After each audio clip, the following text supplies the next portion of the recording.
welcome to Marie+One. I'm Marie, and today's plus one is Nico. Hi, Nico. Hey, how are you? Good. How are you doing? Oh, better than I deserve to be doing, that's for sure. Nice.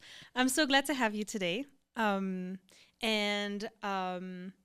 we just redid the intro, so I was just like so pumped with what you just said, but it's okay. So you were mentioning that we are strangers. We are strangers. And it's funny because in this case, I feel like it's the first time that we didn't even do any chit chat before the episode. And you were just saying that you're not the chit chat type, like hi, hey, how are you doing? Oh, La, la, la. yeah. They call it platicar where I'm from. Oh, okay. I don't. Yeah, it's that, like, hey, how are you? Yeah, but the fake, like, kind of like, Yeah. how do they say, like, weather type conversation? Yeah, Like, exactly. I'm not big on those. yeah, I'm not. You know what? I'm learning because, for example, like, so I'm a clerk at the post office, and I, so happen that in my home office right now we have less volume. La la la la. I think I talked about it in another episode, but they're sending us to different offices to get more hours. And I met this supervisor at another post office, and that day I was just doing my thing. I'm scanning packages, but I'm more like in my head. And then he comes in, and I'm like, "Oh, hey, hi, how are you doing?" And he's like, "Oh, fabulous." And it shifted my mood like all of like instantly, and I was like, actually, I'm fabulous too. Like, I was like, what the hell? Like, for real. And it kind of got me thinking about the small talk, right? Mhm. The, hey, hi, how are you doing? Good. Yeah, you good. And then that's it. But you never really ask people first how they're doing. But then also second, maybe you don't really care about the answer, but also maybe you don't even care about saying how you're feeling, really. I don't know. But I was just thinking if you just shift in your mind to not just being good, but being amazing, fabulous, fantastic, then you can shift your mood. And I'm so sorry we went straight into No, I'm with it. back I'm with into it. something else. I'm with But it. I'm with it. all that to say that we don't know each other. Yeah, we are strangers. And I can't wait to learn to know more about Me you. too. I'm excited. So One of the things I just picked up is that you speak French. I do. Con- Do you speak a little French or no? Mm-mm. No, that's one of the things that I'm working on right now, actually, is becoming bilingual. Nice. Yeah, so I grew up around Spanish speakers. All my family speaks Spanish until my generation. I stopped teaching Spanish at my generation just because of the effects that it had on their life growing up. So whenever I meet people who are bilingual, I get all excited. And then I got some cousins who their father is from France. Oh. So mom is from Mexico. Mom is from America. Grandma's from Mexico. Father's from France. So they speak three languages. Yes. When I get around them, I'm like, I'm just gonna. I'll just be there. Yeah, I'm not gonna say anything because they'll go off in like three different languages, and I'm like, all right, cool. So no, that's really cool. I like that. That's Yeah. it. Well, you know what? My husband is learning French, but for him, it's kind of the same because he's Hispanic and his family, they're all like speaking Spanish or Spanglish, but Mhm.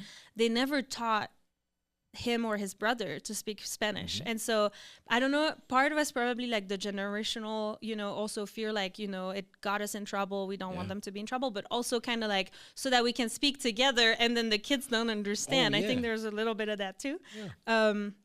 But it's funny because me growing up in Belgium, we speak so like just because I was born in Brussels, I always like all my student jobs were in Dutch. So I'm bilingual French Dutch, and then we learn English in school, and then we could choose a fourth language, which for me was German. I love German.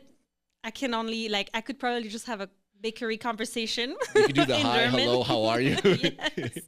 But I love, love languages, and I would love to learn Spanish. Yeah. But before we keep going, I wanted to ask you, can you please introduce yourself in a few words for us? Yeah, for sure. My name is Nico Morales. Few words.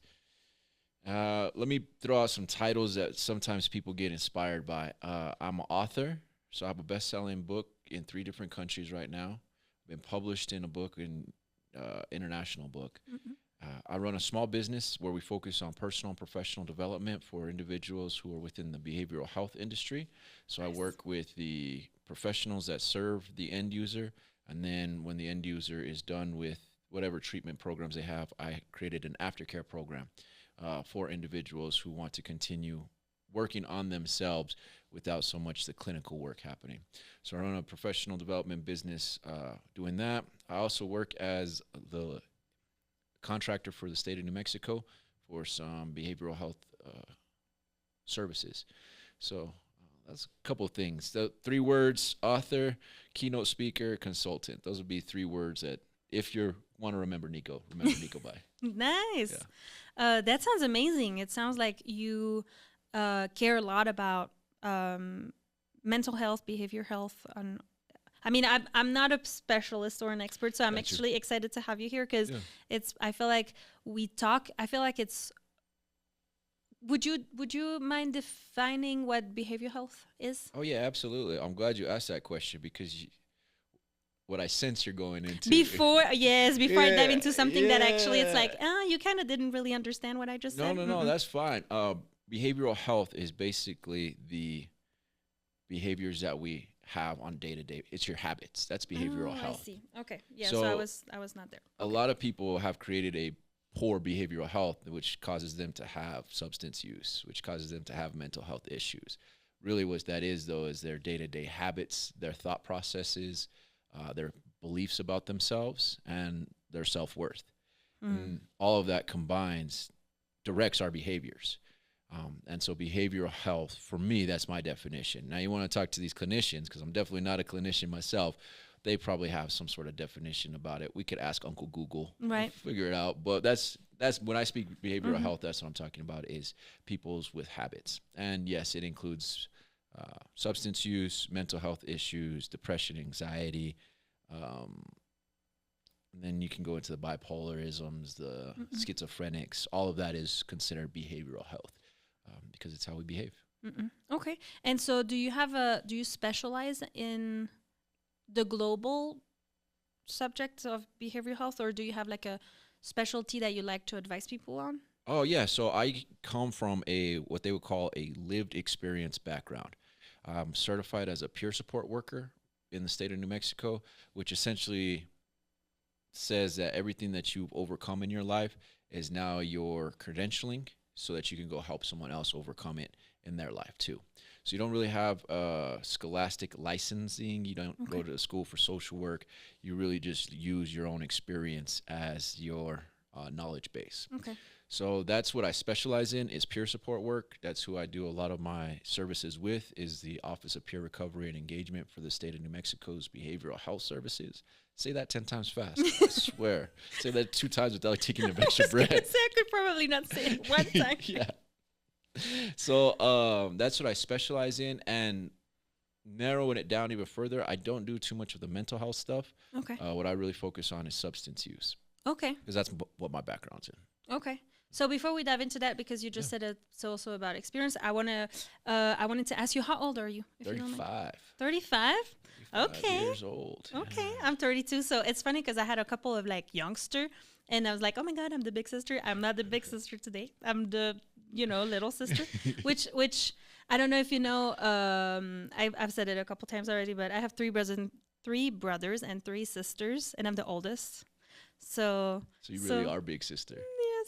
Yes, I love that role a lot. Absolutely. But do you have brothers and sisters? I have one younger sister. Yeah. Nice. Yeah. And it's just us 2. So I get to be the big brother all the time. Oh, heck yeah. Do you have a big gap between you 2? No, we're 2 years apart. So she's 33. If I'm 35, yeah, she's 33. And growing up, we did not like each other, like at all. Okay. We had completely separate interests. We used to fight a lot.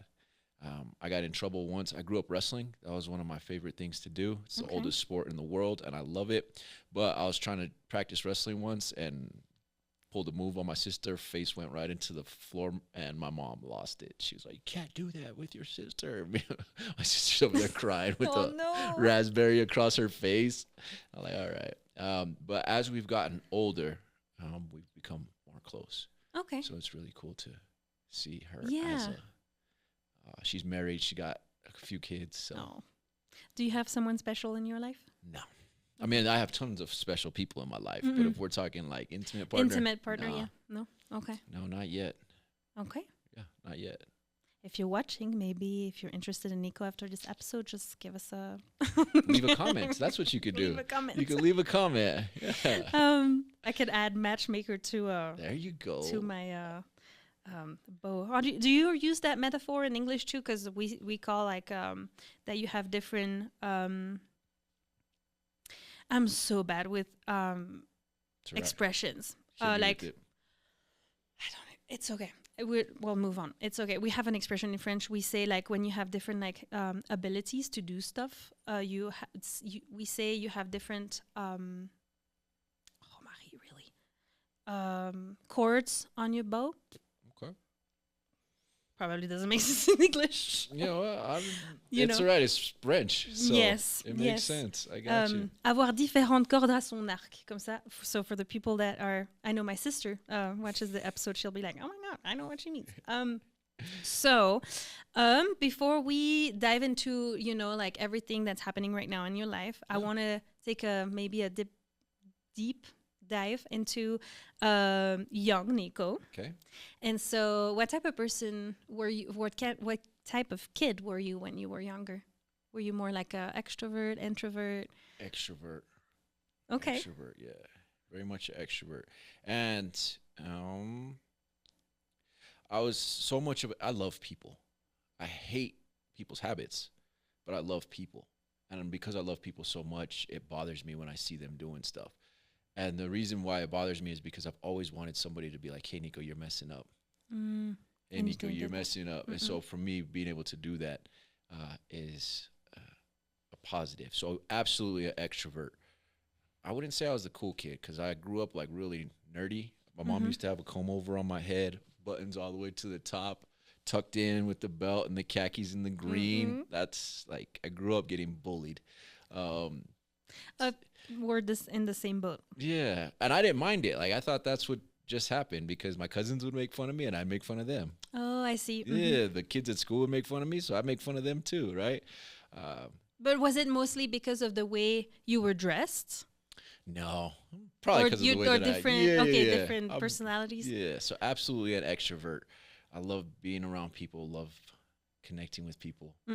Probably got in trouble for talking way too much and telling stories. That's what I used to get in trouble for as a kid all the time. Oh, okay. Now, if I can, just really quick, Oh, of course. whatever you get in trouble for as a kid is probably what you should be doing as an adult. Just FYI. Ah, okay. So if you got in trouble for telling stories, you should probably be writing stories for somebody. Right. If you got in trouble for helping people all the time, you probably should be in a role where you're helping somebody because that's just what your natural ability is. It's funny you say that because I have this vivid memory of growing up. I don't remember what grade I was in, and either way I couldn't match the American because we have a different system. But I remember the teacher got my my vocabulary is terrible. It's terrible. I'm sorry. We have where you write your homework and stuff. Like agenda? Yeah, thank you. She took it to write a note to my parents to say Marie has her binder like go around the class because it was at the time we're from the same generation. I don't know if it's the same in America, but we used to have like write notes on people's binders and kind of leave a little note. Yeah. And we didn't because you guys have the yearbook. We didn't have that. Okay. So I guess that was our like yearbook. In a your sense. way of collecting memories. Yes. And for some reason, it was so unfair though, because everybody was doing it and everybody got their binder on time. And then the teacher was walking in and that girl was still writing on mine. So I was just like, whatever, I'll just get it after. But then she was like, no, here. And as the teacher started talking. And so the teacher was like, okay, Marie, give me your agenda. And it was like, oh, Marie keeps talking and keeps writing or whatever in class. And so I kind of the same, like, and I was always the talker. I talk too much sometimes, but I love it. It's a gift. I just love it. And also, I mean, you were the big brother. I was the big sister, and I feel like you also. I can sense. Maybe you tell me if I'm wrong, but that you always took that role of giving the advice, being the example. Yeah. That was something like deep in my childhood that people were making fun of me, and I was bullied too. But because well, we were not poor, but I mean, we were 8 at home, like 6 kids. So my parents didn't really have money to buy us like new clothes Yeah. and or trendy anything. And so I would just get the clothes from my cousins or, whatever Yeah. we would pass in the family. And so, I was never like in. And so that was something. But then also, I never had time. Like, I had to help my parents. And so in the morning, I would just like run to drop some of my brothers and sisters to school. And then I was running. And so I would always get to school red. And everybody was like, oh, did you go to the sauna before school? And it's like, haha, I don't have time for this. Like, for real, it's not even funny. But, and then there was like those groups of people in school.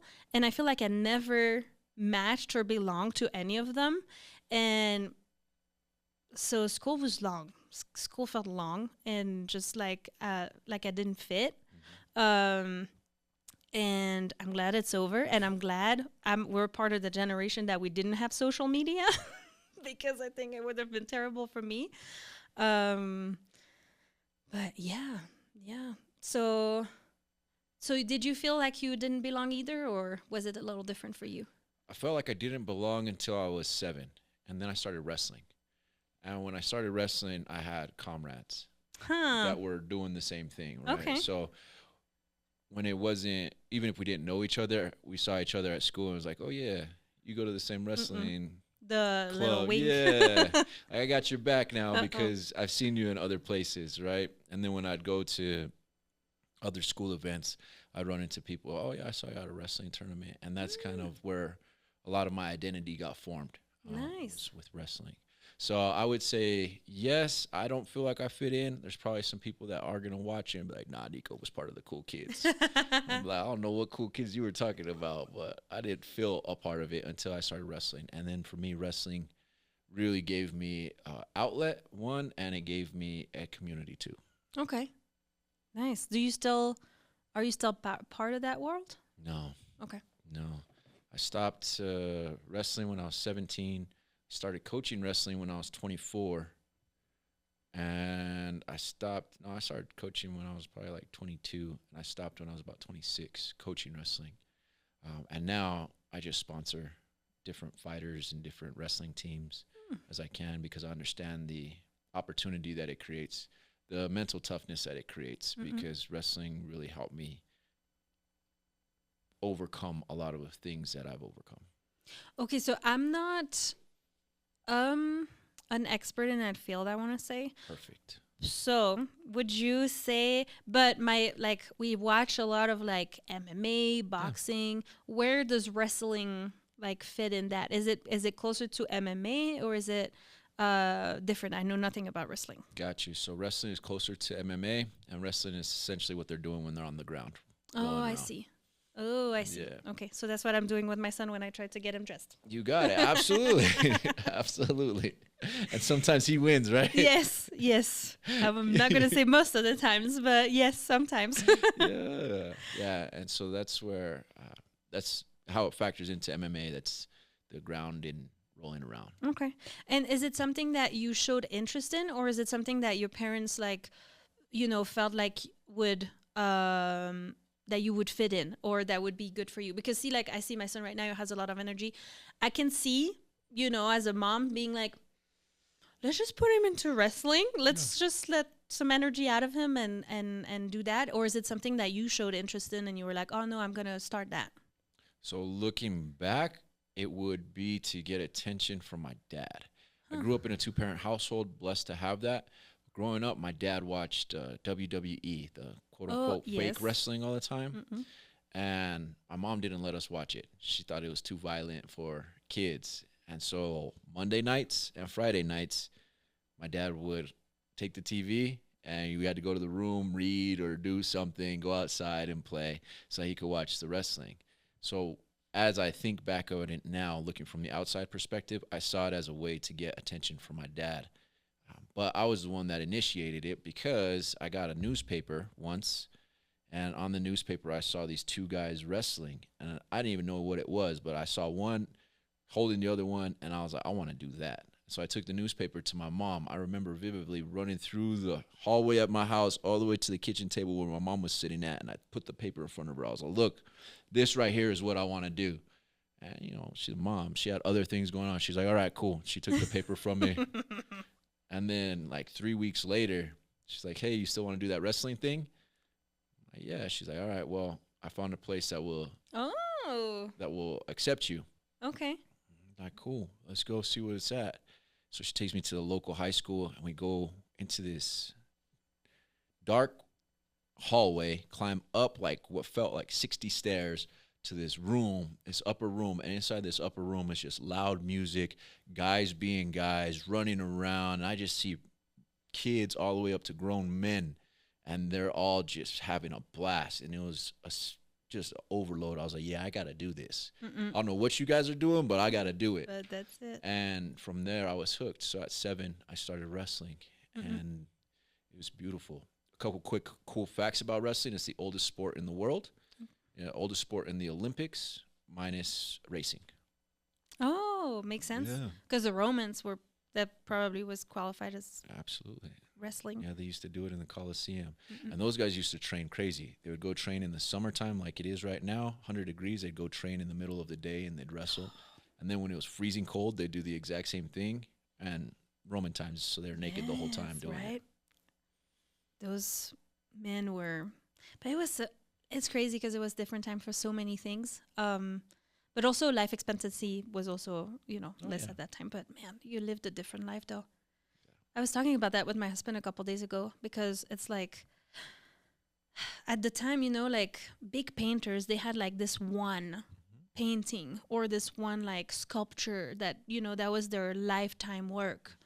And it seems like they lived a full life, right? And then now we're all over the place and we're never happy and we're just constantly searching for something else. But until you find what makes you truly happy or what helps you wake up in the morning. But I don't know. And then, but I'm not even making sense, but it's just because Nah, I'm you're like, making sense. I got you. In my head, I'm like, wait, what? But it's just, and it's just because I feel like I'm constantly evolving, and being part of the podcast and talking to people also helped me evolve too. But I wanted to say though, your mom, she played it off, but then she came back to you though. That's amazing. See, that I feel like moms have superpowers because it's like, yeah, give it to me. And then it's stuck with her and she still managed to find it for you. And then it seems like that moment was like so important for you because, for you to remember it this way and then, climbing those stairs, getting there. I was there with you. So that's amazing though. And especially if it was a big part of your life and a part of where you were trying to get your dad's attention. So you said you're part of a two-parents household. Are they still together? No. Okay. No, my parents split up about 15 years ago. So, yeah, no, they split. And that's when they technically split, like on paper. But they were already... Yeah. Okay. We're humans. We can sense things, right? So you can sense when stuff is different. You could sense. And then as kids, you are only exposed to what you're exposed to. So you qualify that as normal. Then when you get around other people, you're like, hey, well, how come they do it that way? How come your house does it this way? And that's when you start to see the different avenues, both positive, negative. True. I don't really like to say things are good or bad, right? Because they just are. Right. They just are. And so I got the experience of having a two-parent household. My dad didn't experience that. My dad grew up raised by his brothers and sisters. So when I factor that type of stuff in, I'm just like, all right, cool. He did the best that he could with what he knew, what was available to him. And same thing goes for my mom. Sometimes I think we put our parents on a pedestal, and it's like, no, they're just another human being trying to sort it out. And they had only so much experience that they got. Right. So can you give them some grace? I can't agree more. I was talking about my mom passed away right after I moved here in 2019. Thank you. It was hard because I wasn't talking to her. It's we had a really difficult relationship. So my parents were together, not married. They separated when I was 6, and I had 2 sisters at that time. And then my dad got married, had 3 more children. My mom had a little boy with my stepfather, but the thing is, like you exactly like you just said, is you see your parents are as your parents, right? It's just your mom or your dad, almost like that's their title, but that's the only title. And sometimes it's hard because for me, I felt like she was cheating me, like she wasn't fulfilling her like title that she was supposed to be for me. And then you grow up and you realize stuff, and then you realize the how old she was when she had you, and when my dad left her. And even my dad, you realize like so many things, that that he had a violent dad and crazy stuff. And in a nutshell. And so and you grew up and you're like, oh, they were trying to figure it out too. Yeah. And so it doesn't mean that everything they did is okay, Oh, absolutely. but it puts stuff into perspective. Oh. And I feel like that's so interesting too, because in a sense, it's hard for me to talk to my dad about my childhood because it wasn't perfect either. But it's hard because as I'm growing up, I'm growing up. Yeah. Yeah, English. we're still growing up.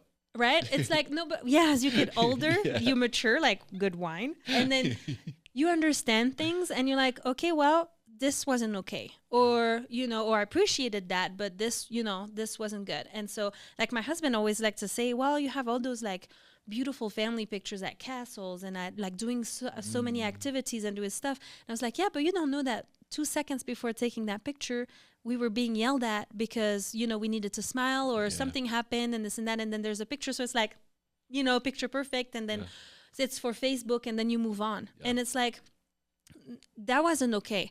But they took us to so many different places. We did activities. Even if we didn't have money, they would make it work, that we would just like make sandwiches at home and then leave them in the car and then go whatever, we would find a way. But the stress also that was, surrounding that was also really hard to handle. And so I was talking to my dad about that, and he didn't take it too good because he took it so personal that he was like defending himself. And I was like, wait, I'm not like, attacking. Yes, or questioning my whole childhood. Yeah. Yes, there was good stuff, but I would like for you to recognize that some of the stuff, the beat ups and stuff, that wasn't okay, And so, but he's not there, and that's okay. But yeah, I feel like that's interesting. And could you tell that your parents were kind of like shifting, their relationship was shifting at some point? Oh, absolutely. Yeah, I could pick up on it. Probably I'd say I was 11, 12 when I started to notice like, y'all don't do what other married people do. Like, yeah. And see, it's crazy because I feel like sometimes people say we stay for the kids. oh yeah, But that's the worst thing you can do. I'm sorry. I'm one of those kids. Oh, there we go. I'm one of those kids. Don't do that. Uh-oh. Don't do that. Like, because we can sense when people are at peace. We can sense when people are agitated. We can sense language, no matter how much I think it's cool to speak multiple languages, it's something that I want, right? It's only 20% of communication. The rest of communication is done through body language, through tonality, through expressions of your face, right? So it's the same thing with relationships. Only 20% of it is the ring on your finger and the paper and what everybody else sees. 80% of it is how you guys treat each other inside the home, like what's actually happening there. So yeah, I could pick up on it probably when I was about 11, 12 years old. I knew something was off. And like most kids, we think that we're the root of all problems, right? Just as humans, we think that it's all about us. So I was like, cool, I could help them out if I relieve some of the stress of me being dependent on them. And so that's where I started to make decisions that probably weren't the best ones, because right about 14 is when I took on the real rebellious path. Okay. And it was, I wanted to drop out of school. So after 8th grade, I was done with school. I'm like, I don't need to go to school. Now, this is during it's like 1990, early 2000s. Yeah. So this is like early 2000s.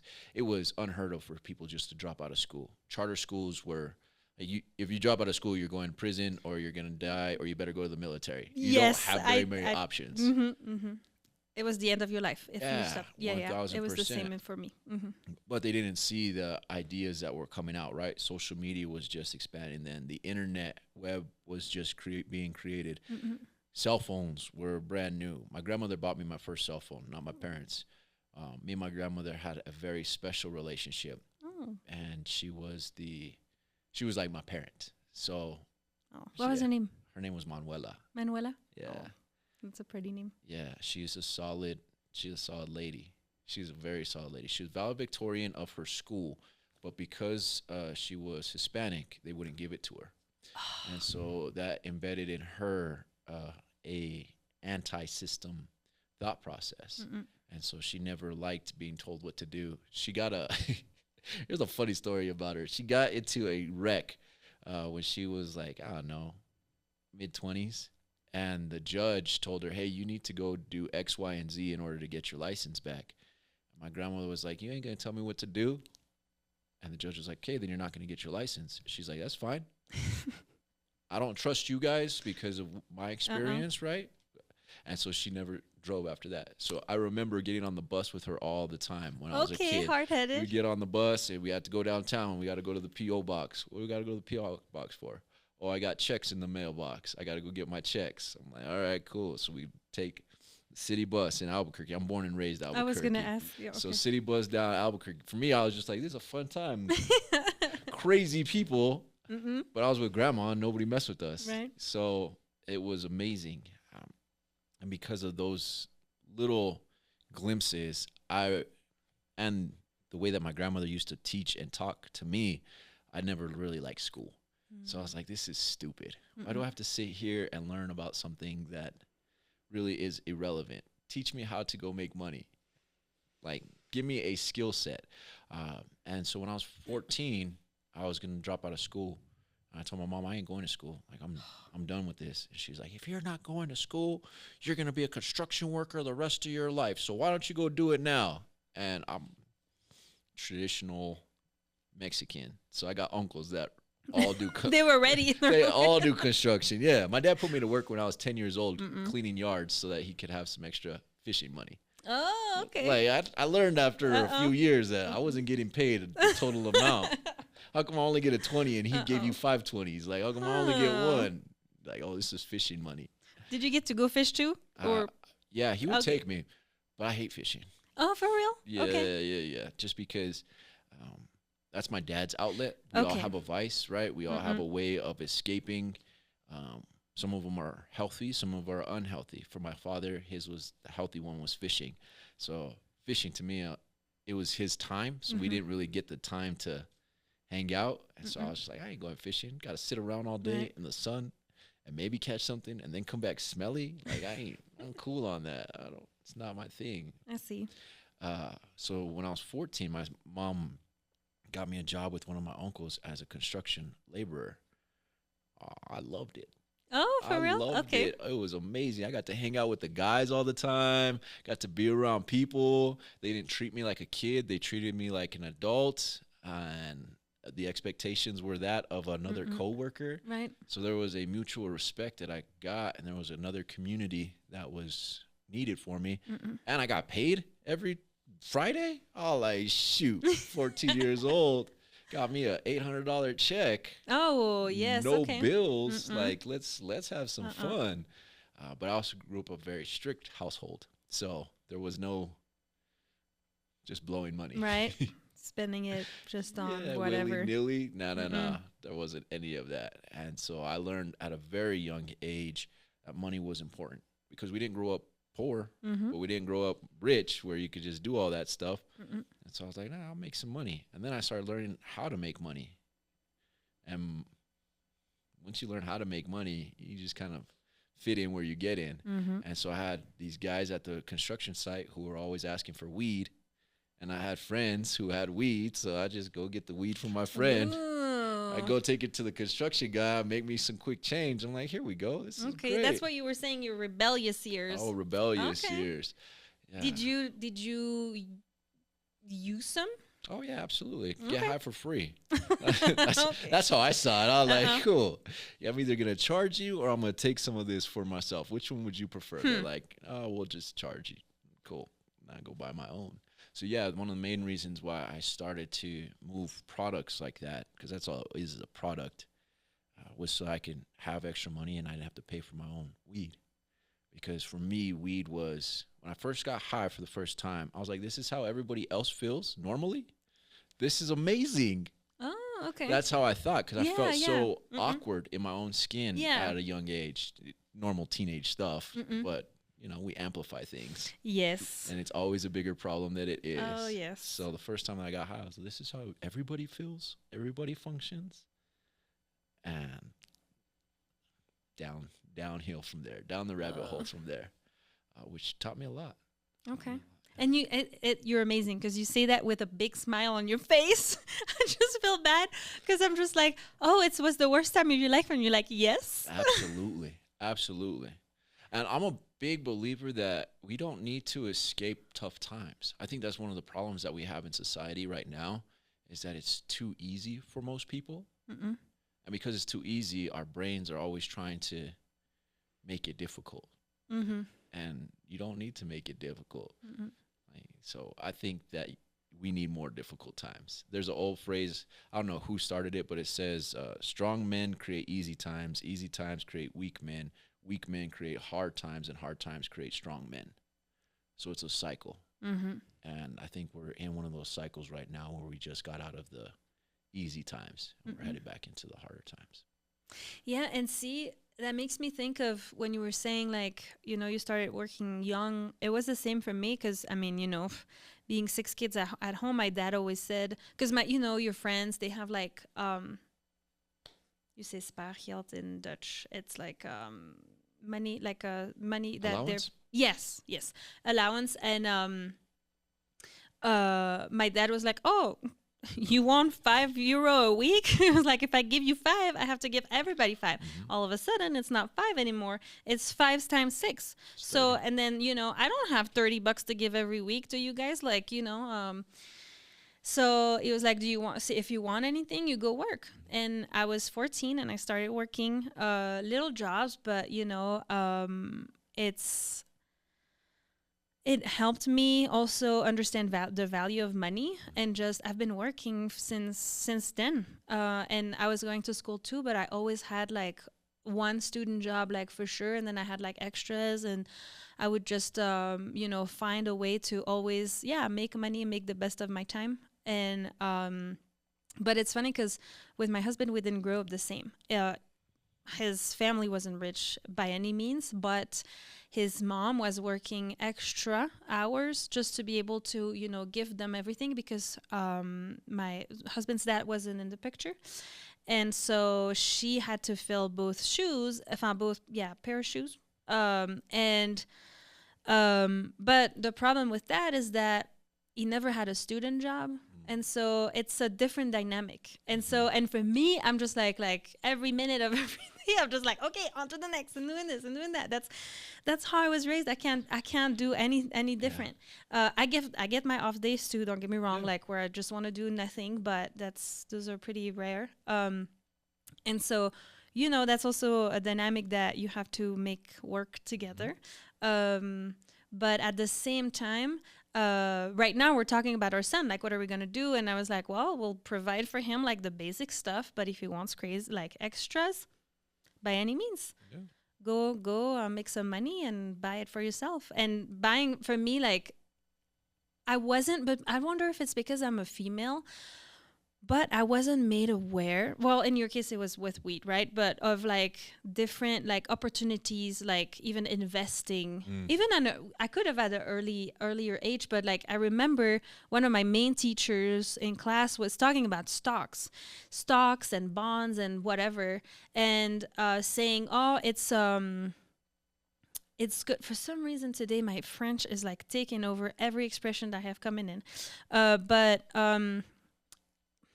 it's like something that a good father would do, like of his family, to at least have like $100 in the stocks, which if you think about it, it's not a whole lot, but but he was saying because that is going to grow, you're going to keep making money. But he was really talking to the male students in the classroom, or at least that's how I felt that it was communicated. And so, he was saying, yeah, that's how like a man does. He invests and he, makes his money grow. And in my head, I'm like, dude, like I already have like 2 student jobs on the side. But, I for some reason, I didn't take that advice in. And, but I was saving a lot. And because also I was just helping my parents. And so, my stepmother would come at night in my room and say, hey, like, I can't pay this bill. Can you help? And so it was kind of always like under the table, like kind of not my dad not knowing, which is interesting because then every time that my dad was mad at me for some reason, or my sisters, they were helping too. He never knew any of that. And so the comments was always like, oh, do you think you're in a hotel? Like, and in my head, I'm like, dude, it's an expensive hotel, but, that's also part of, the stuff that happened in my childhood that my dad is like completely like, he was blindsided, but he's still choosing not to really look at that part of what happened. All that to say that, I have a similar approach to money, but growing up with so much money problems, my goal nowadays is like, I don't care. I don't want to, yeah, if I'm a millionaire, I'm happy, but I don't have like a money number goal. But my only goal is that to just be able to go to the store, buy stuff and not have to look at my bank account and be like, okay, are we good? Or pay the bills or buy something new, or I don't know, And I've been, since I moved here and, I've been with my husband and stuff, that's kind of how we live. By any means, we're not rich and we don't buy a whole lot of stuff. So sponsor the podcast, okay? Please do. Because I want to work on this full time. Damn, I'm so sorry. See, I just keep talking, but I lost my train of thought. You're talking about the grocery store without having to check the bank account. Yeah, I feel like that, to me, that's quality of life. To be able to live without just worrying about money constantly. So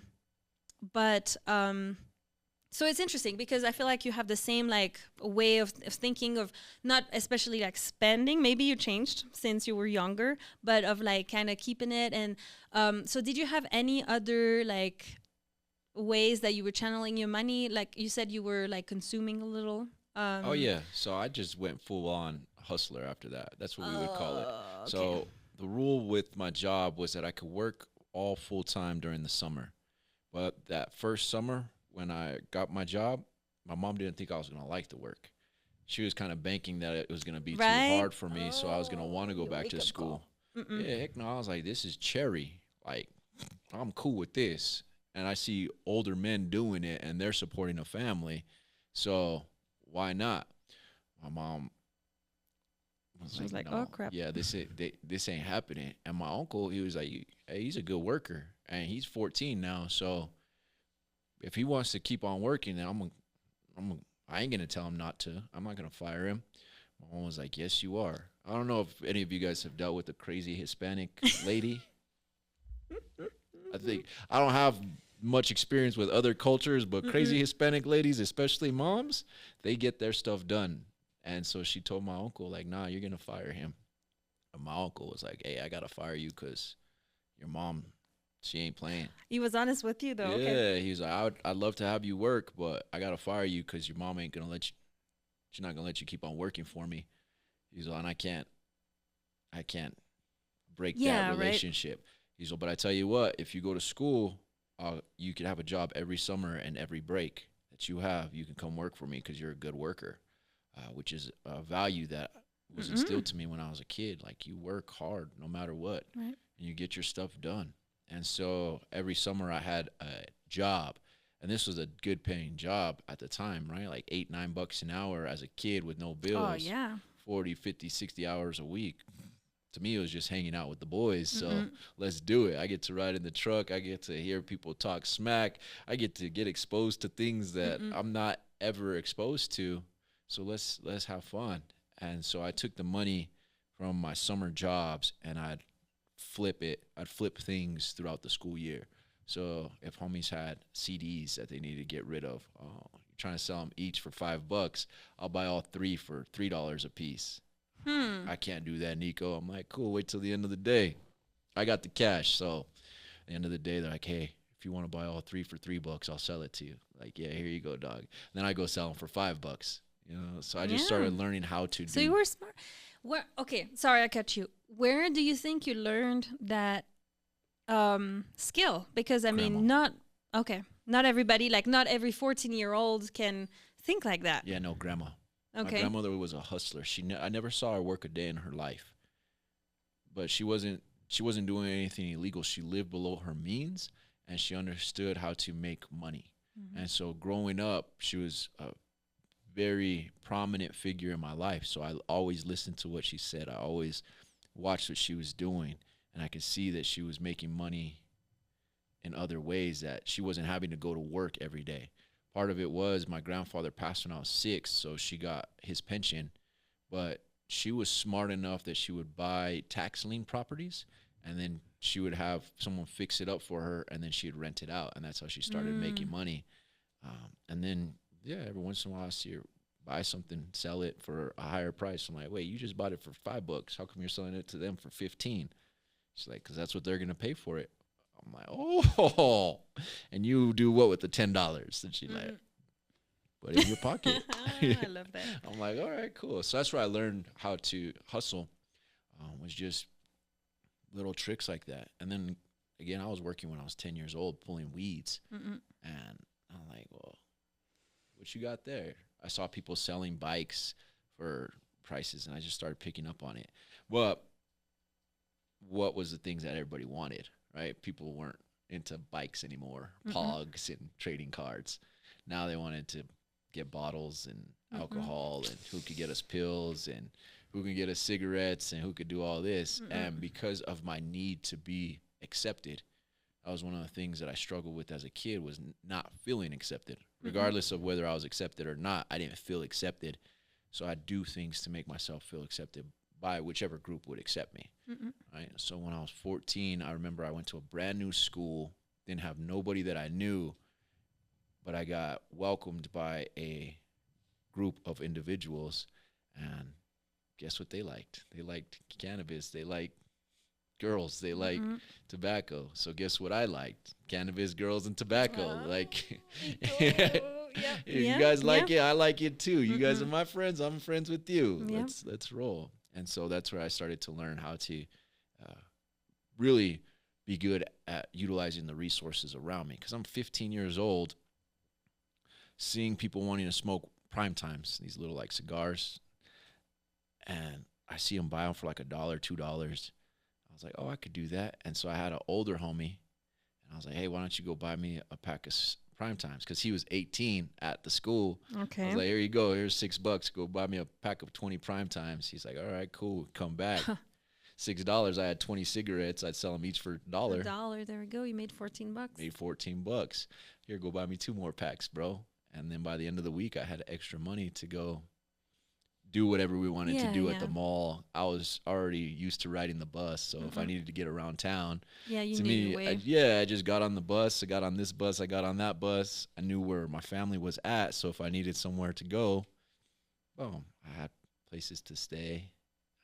And so that's really how I started to develop this entrepreneurial spirit, we'll call it.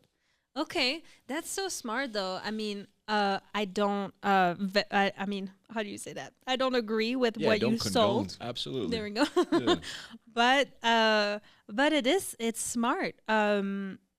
So okay, I want to go back to, when we're young, we have like ideas of what we want to be when we're older, right? Which is interesting because I'm curious to know, because I feel like we're similar in so many different ways, but like it's crazy.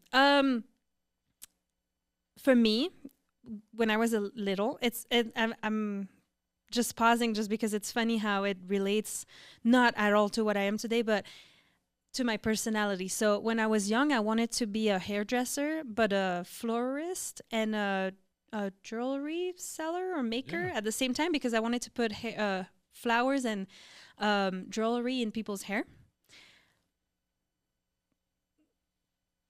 what little girl says that? I mean, you want to be a princess or you want to be a Yeah. whatever. But, and so I was like, no, I wanted to do that. And it's funny because it relates really to, I'm all over the place constantly. And so, but I love it. And so, I wouldn't have it any other way, but I tried so many things too. And I think also in the quest of, being seen, Mhm. being, loved and all that and recognized. And, but I feel like I finally found where I belong, which is, in the podcast world, or at least like however then it's going to transform, because I Yeah. feel like it's really trendy right now, but maybe it's going to evolve in Yeah. something else. But I'm really passionate about talking with people and learning to know them. But so that was kind of like where I saw myself, and then it evolved. Then I kind of like forgot about it, and then I wanted to be a lawyer because my parents split, and I wanted to understand that universe and how come that some stuff didn't happen or happened and all that. But then I realized that I really wanted to be that for my parent, for my dad. I wanted to make him proud, and for some reason I feel like we're both part in that same generation where, um at least for me, my parents, if I didn't have like a bachelor or like anything, um, or if I had anything less than that, it was not good. It was even crap. Like, and I was gonna end up being like a cashier at a store, which Mhm. for apparently for my dad was the lowest of the lowest. Okay. But we need every job in this world, so I feel, well, that's a complete different conversation. We do not go there right now. But all that to say that when I failed, because I failed my first year in law school 3 times, 3 years in a row. After 3 years, I was like, I think it is time to do something else. And by any means, like at that point, I stayed a year in high school, and then I failed 3 times my first year. So now I was in class with people 4 years younger than me. And I was like, okay, mind you, my sister that follows me, we're 4 years apart. So we were not following the same path because she also stayed a year. But I was like, damn, I'm almost with my sister. This is not okay. And so I was doing my research, and I found this like management assistant bachelor that I could do. They were saying that the outcome after your bachelor is that you have a 90% chance of getting a job in the 3 months after your degree, all that. So I was like, I'm going to do that. I didn't want to do that, but I did that, and I had my bachelor, and that's true. I graduated June 27. July 1st, I was starting at P&G, Procter and Gamble in Brussels, and I actually I love challenges, and they first were going to hire me as a management assistant, and then they said, "Hey, that actually was fulfilled inside or the company, but there's this job open, budget expert. Would you like to do that?" And mind you, during my 3 years of bachelor, I had zero accounting because my accounting teacher was sick the whole 3 years, and so I was like, yes. I'm a quick learner. I'll do it. Yeah. And it was rough 2 years because I stayed at 2 years, and then that's when I moved to the US. But at that point, I was kind of just following life and where it was taking me, but I wasn't feeling good in my career, like, or in my job skin, I want to say. And to the point that if I didn't meet my husband and stuff and moved here, I would probably have just like moved to Africa, because I wanted more in my life, and I wanted to teach, and I wanted to be part of something bigger, and I just couldn't do in French we say métro boulot dodo, so it's like the cycle of going to work, Mundane. sleep, repeat, the type of stuff. And and then I moved here, and I was trying to find myself, and it's hard because my husband, he's like a photographer, videographer, graphic designer. He found his passion. Mhm. And so when you live with someone that found his passion and you don't know what yours is, it's hard. Oh yeah. And so I tried different things, and now I feel like I found myself. So, la la la, I'm super interested in knowing your path into your professional journey from whenever you were young, like the youngest you can remember, what you were dreaming of becoming or doing, to today. Yeah, that's a great question. And you said so much there. I'm trying to keep a. I'm so sorry. No, you're I good know, because like- you got a couple of different things that I want to build on. Okay. Right? You gave some great points, but I want to build on. I do want to make sure I answer your question though. The first career path that I chose was in 5th grade. They had a paper, and inside the paper they had this magic ball. Do you guys have those? Yeah. Like where you could kind of see the future? They had Mm-hmm. one of those, and they said, put inside of there what you want to do. Oh. That was the assignment for the day. And I remember very vividly putting a black car, long black car, with the American flag on it, and then there was a guy standing there, and in the background on the car it said FBI. I wanted to be in the FBI. I wanted to protect the most vital person that was in the country. And I didn't want to be president. I wanted No, I you want wanted to to protect the most important person Okay. in the country. So that was my first like calling Mm-hmm. where I was just like, okay, I think That's what I want to do. that's what I want to do is I want to go be an FBI agent, right? Because I always saw the FBI agents here in Albuquerque. There was a FBI office, and those guys used to come out. I got an uncle who used to work for them. Oh, So that's how I got nice. exposed to it. Because I remember we went by the office once, and these guys come out in nice suits. They look like the dudes that you don't mess with. Very stern, straightforward, purpose in their step. And I was like, yeah. Right. The It's- confidence. Yeah, the confidence that brings. So that was my first thought. I do not like authority, though.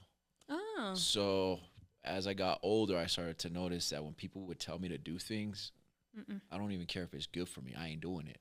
Like you're not gonna tell me what to do. I don't care who you are. Like doesn't matter. You can ask me, and I'll probably do it. But if you tell me something in my brain just don't work like that. So that was the first career path. As I got older and I started participating in wrestling more, I saw that you could actually take wrestling into a career path. So then I wanted to go to the Olympics. My next goal was to be 18 years old at the Olympics wrestling. And so that's what I had dedicated time to doing. So fully focused on wrestling. After that, I was about 16 when I realized that dream, I hadn't done enough work to make that dream happen. Okay. So I'm like, all right, well, what's the next best thing? And that's when I started to kind of drift, which you were talking about, that like back and forth. I call that drifting. And it's crazy to me that you brought up Procter and Gamble, because Procter and Gamble, from my understanding, is a business that's owned by a gentleman by the name of Bob Proctor. And Bob Proctor is like, a lot of my work I do within the personal and professional development industry, because it's a whole industry. I didn't know that. The godfather of the industry, his name is Napoleon Hill.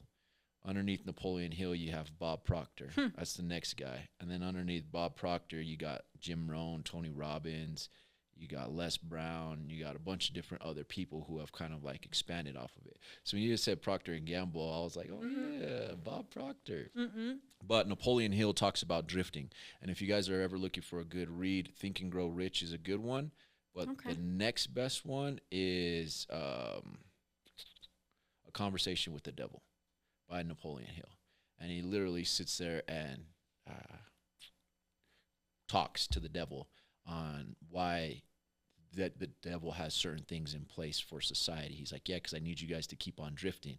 Because when you guys complete your purpose, when you guys find your passion, when you find your purpose, I lose all control over you. And so that was the bullet point that I had written in my head when you brought that up, because it's so important for us to find the things that we like to do. Passion, cool, but if you like doing it, it doesn't matter even if it is a cashier. Like at the end of the day, it doesn't matter. We need every role filled, and everybody has a desire to do certain roles. Yours might be to own a grocery store, right? Because you've had your first experience at a grocery shop where you're a bag boy, bag girl, and that's how you got to know community. I got no clue how a lot of people come up with their dreams, but that passion is what you need to be pursuing. And it's hilarious to me how we as individuals believe the people who are around us who never pursued their actual passions. Like, they never pursued their actual passions. I wrote a book, and one of the main reasons that I wrote a book was because I heard my dad used to say all the time, I'm going to write a book one day. I'm going to write a book one day. I'm going to write a book one day. I bought my dad a tablet. I said, here, bro, you can write the book there. He never got it done. For whatever reason, I don't know. This isn't to Mm-mm. knock him, but I was like, No, I yeah. need to get this done for us then. Mm-mm. So that was my passion. So that's why I wrote the book, was so I can get that done. But I stopped chasing the dreams that other people had for me, and in chasing my own dream, which has created this purpose of speaking, being a keynote speaker, a consultant, serving people. That's where that came about, because it's all I've ever wanted to do was protect people Mm-mm. and serve people. And I found a way to do that without having to be in the FBI, because the FBI don't want me. They're like, nah, Nico, we're cool, Thank bro. you, but Yeah, after 14 and some of the stuff you've done, like uh-uh. we just can't have you as an FBI agent. I'm like, I can consult for you guys though. They're like, no, we got other consultants. So I'm like, I could honestly, I could see you be an FBI agent, or I mean, New Mexico is the home of so many like movies and shows and stuff. Maybe you can play an there FBI. we go. There An you go. FBI Someone's agent watching eventually, that can get please. us into the movies. You got two Please. actors right here, right? Yes. I would be a terrible actor. I would love to. You know what? Growing up, it's crazy because, see, for that, and I'm circling back to like your mom, keeping that in the back of her head and getting you into wrestling. My mom, bless her heart, but she, like me and my sisters, we always wanted to sing. Like honestly, I feel like it's something that like not haunt. It's gonna haunt me. No, don't exaggerate. But it's like gonna be something that I wish I was able to sing, because I would have loved to be on stage and just like do a show like Beyonce. That to me, I'm just like, I just love that so much.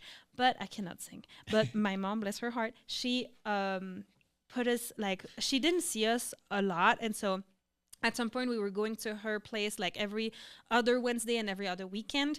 But she still managed to like put us in what's called the Télévis. It's they had lesson, but it was to be part of a show to raise funds for cancer, Oh, you gotcha, name yeah. it, different stuff.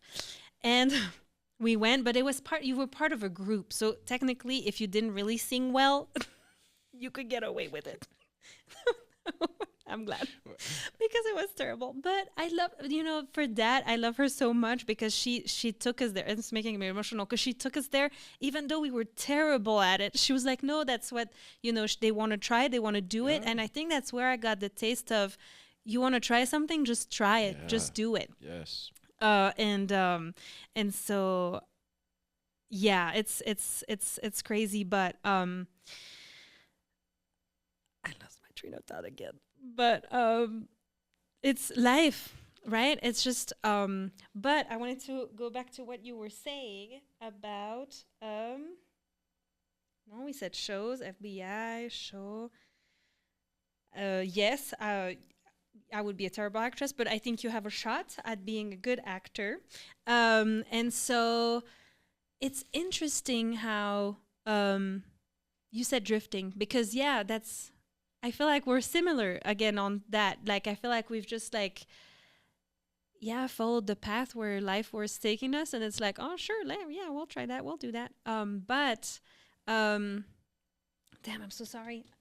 That's right. If I could throw in my 2 cents, that's a Yes. dangerous place. Drifting is one of the most dangerous places. Oh, why? Because you have no clear course. Think about if you saw a ship that was just drifting at the sea. Would you want to get on that ship or no?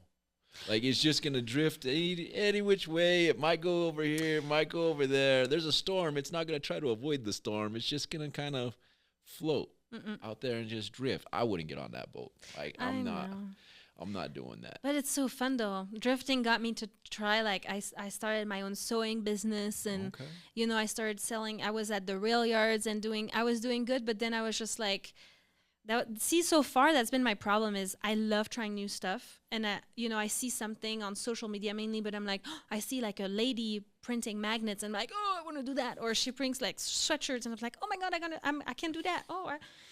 And that's like, when we moved to Edgewood, I met my mail carrier at the box, because she kept messing up the keys. I don't know if I had to meet her at the mailboxes. And then I see her with her personal car, and I love talking. So I'm like, how come you're delivering mail with your own car? And she was like, oh, she was telling me I'm a contractor, And I was like, oh, that's pretty cool. And, I did a lot of student job as a mail carrier in Belgium. My dad is a mail carrier, and she was like, "Oh, you know what? There's a route open in Stanley, which was the town next door." And she was like, "Oh, it's a yearly contract for $100,000 a year." Nico, I was like, "I can deliver mail for $100,000 a year." And so, don't you know it? 5 minutes later, I was on my way driving to Moriarty because that was the main office for Stanley to ask for the documents, Yeah. and then I was a contractor for USPS. I was not making 100. She was she overpriced it a little bit because you had to like bid. That's how it works for the contractors, at least. That are called the HCR contractors. Yeah. Like it's out in the boonies. They just pay people. But so see, opportunities. Like my favorite movie is Yes Man. Like Okay. See, so then I think we gotta clarify drifting, because that's not drifting to me. To me, that's somebody who's always trying new things. The drifter is the one that's just like, oh, it doesn't matter. I don't oh, have the opportunity. okay. It doesn't No, then it's matter. not. Yeah. I'm not gonna go try to find a way to get it done. It just is what it is. The cards got dealt, Mm-mm. and I Well, don't you even. were not a drifter either, then. Oh, there was a time where I was drifting for sure, because I was just doing what everybody else was doing and doing what everybody else expected me to do. Even though it was good ideas, it wasn't what I wanted to do. And you talk about getting the degree because anything less than a bachelor's Oh yeah. is death.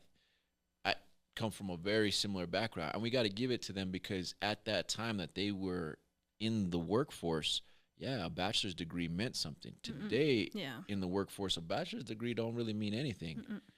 And I have one myself. It doesn't. So at even going into the next generation, right? I get to work around some young adults that are like 15, 14 years old now, and they're like, "Well, we want to do AI, but no one believes in." I'm like, "Bro, don't care what anybody else Right. believes. If that's what you know is gonna make you successful, then do it. Because what's the worst thing that's gonna happen? You're gonna fail, and so drifting is where you're.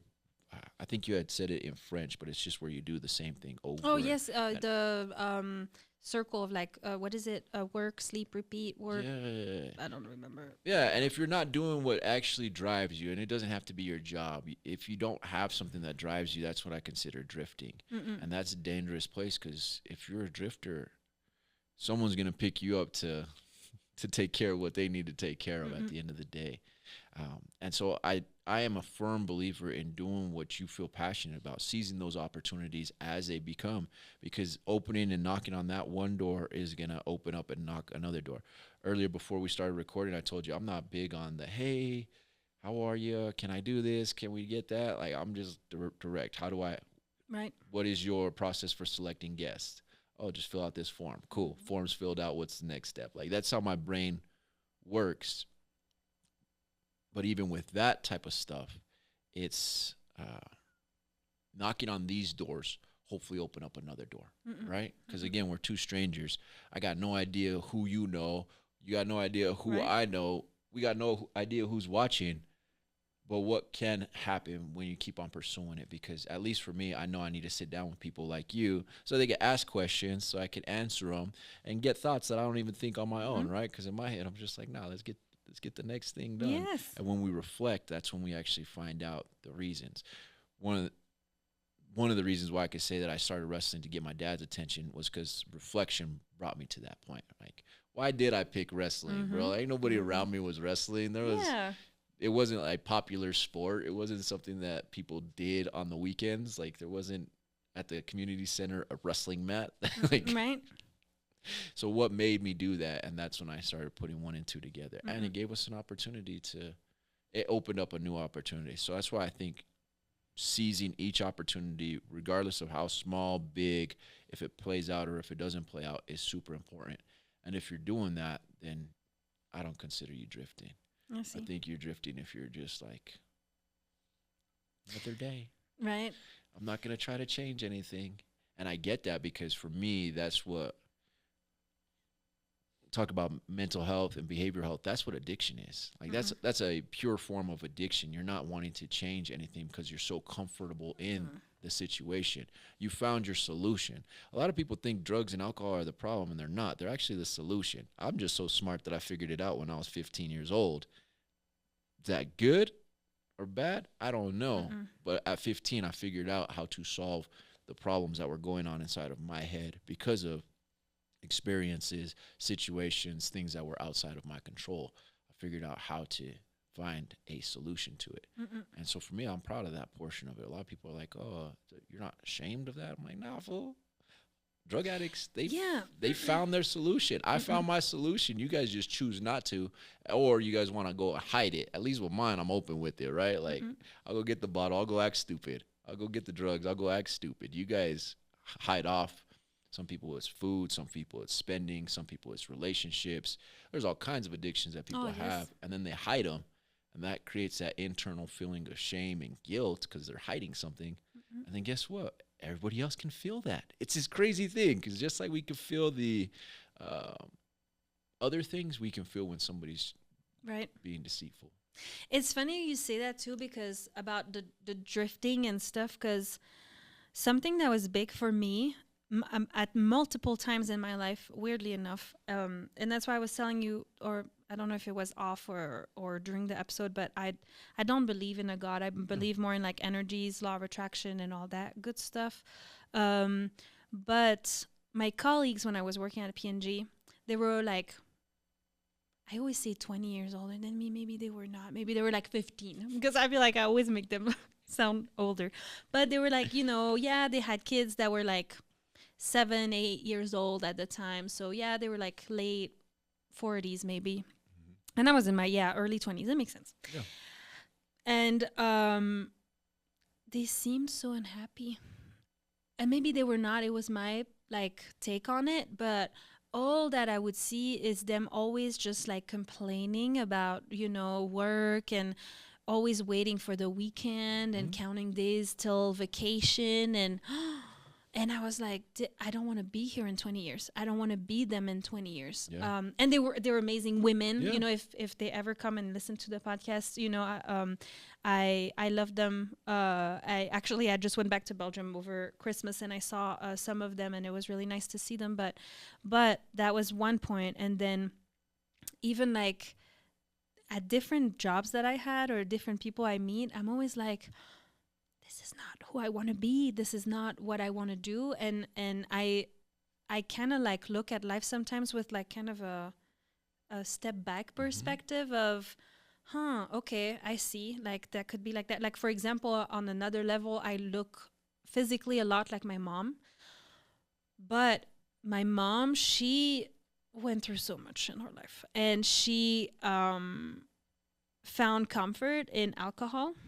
And because she changed a lot physically. And I was like, oh, this is what I could look like if I keep if I become an alcoholic too, or And so I feel like I've always had that. It's weird to say. It feels weird to say that, but that ability to, take a step back. And I feel like I'm in that one of those moments again in my life right now where I'm like, I'm super stressed. I'm gaining weight, and I'm like, oh, and then it's funny when what you were saying at the beginning of the episode, because maybe I need your advice too. Self-image, this is forcing me so much to be okay with the way I look. And the studio is amazing because for some reason it's just, that's why also I think it's been since my son was born, I didn't share anything on social media because I have such a problem with self-image. And I would and that's why also I don't share anything about my son, because I'm like, well, I have to take 20 pictures of myself to find one that I'm okay to share. I'm not going to share pictures of my son that I need his consent. He's too, that's not a whole other conversation. But why am I going all the way there? But just to say that with work, I feel like life always told me, okay, look, this is a confirmation. This is not what you want to do. This is not where you should be or what you should do. And okay, and I wanted to circle back. I got back on track from earlier. You were saying about some people's dreams are to own a store or even be a cashier, but for some reason, society's always like treating people that are part of the service world like it's shit job. you're paid like shit. People treat you like shit. Pardon my French, and it's actually not French, but and I love that expression because I'm like I'm actually French. Oh my God, Marie, French speaking. So probably I should say it in French, but might as well. And so Because that's actually French. yes, right. I should start doing that. That would be fun. I like that. I like that idea. But those jobs are so important though. And which ones didn't get shut down when the pandemic happened? right. And like I love customer service and working at the post office. I'm in contact with people a lot. I love being in contact with people. And so that's why when sometimes I see people in that industry that are not happy looking, I'm just like, don't do that job, because it's so important to, feel a connection with people if you're part of that type of job. But at the same time, they're the low paying job. And so they're the easy ones to go in. You don't have to have a degree. You don't have to, And I mean, I know someone that works at a Dollar General or one of those dollar stores, and she makes $12 an hour. And it's like, no, dude, this is not okay. Like, why in our society do we put so much, so little importance into service jobs and all that? I feel like that's my life battle. It makes me mad because then it just makes also it wires people to feel like crap, because they're in a crappy. But I know what you're gonna say because I make a point to not go see my guests' Instagram and stuff because I really want to learn to know you before your social media.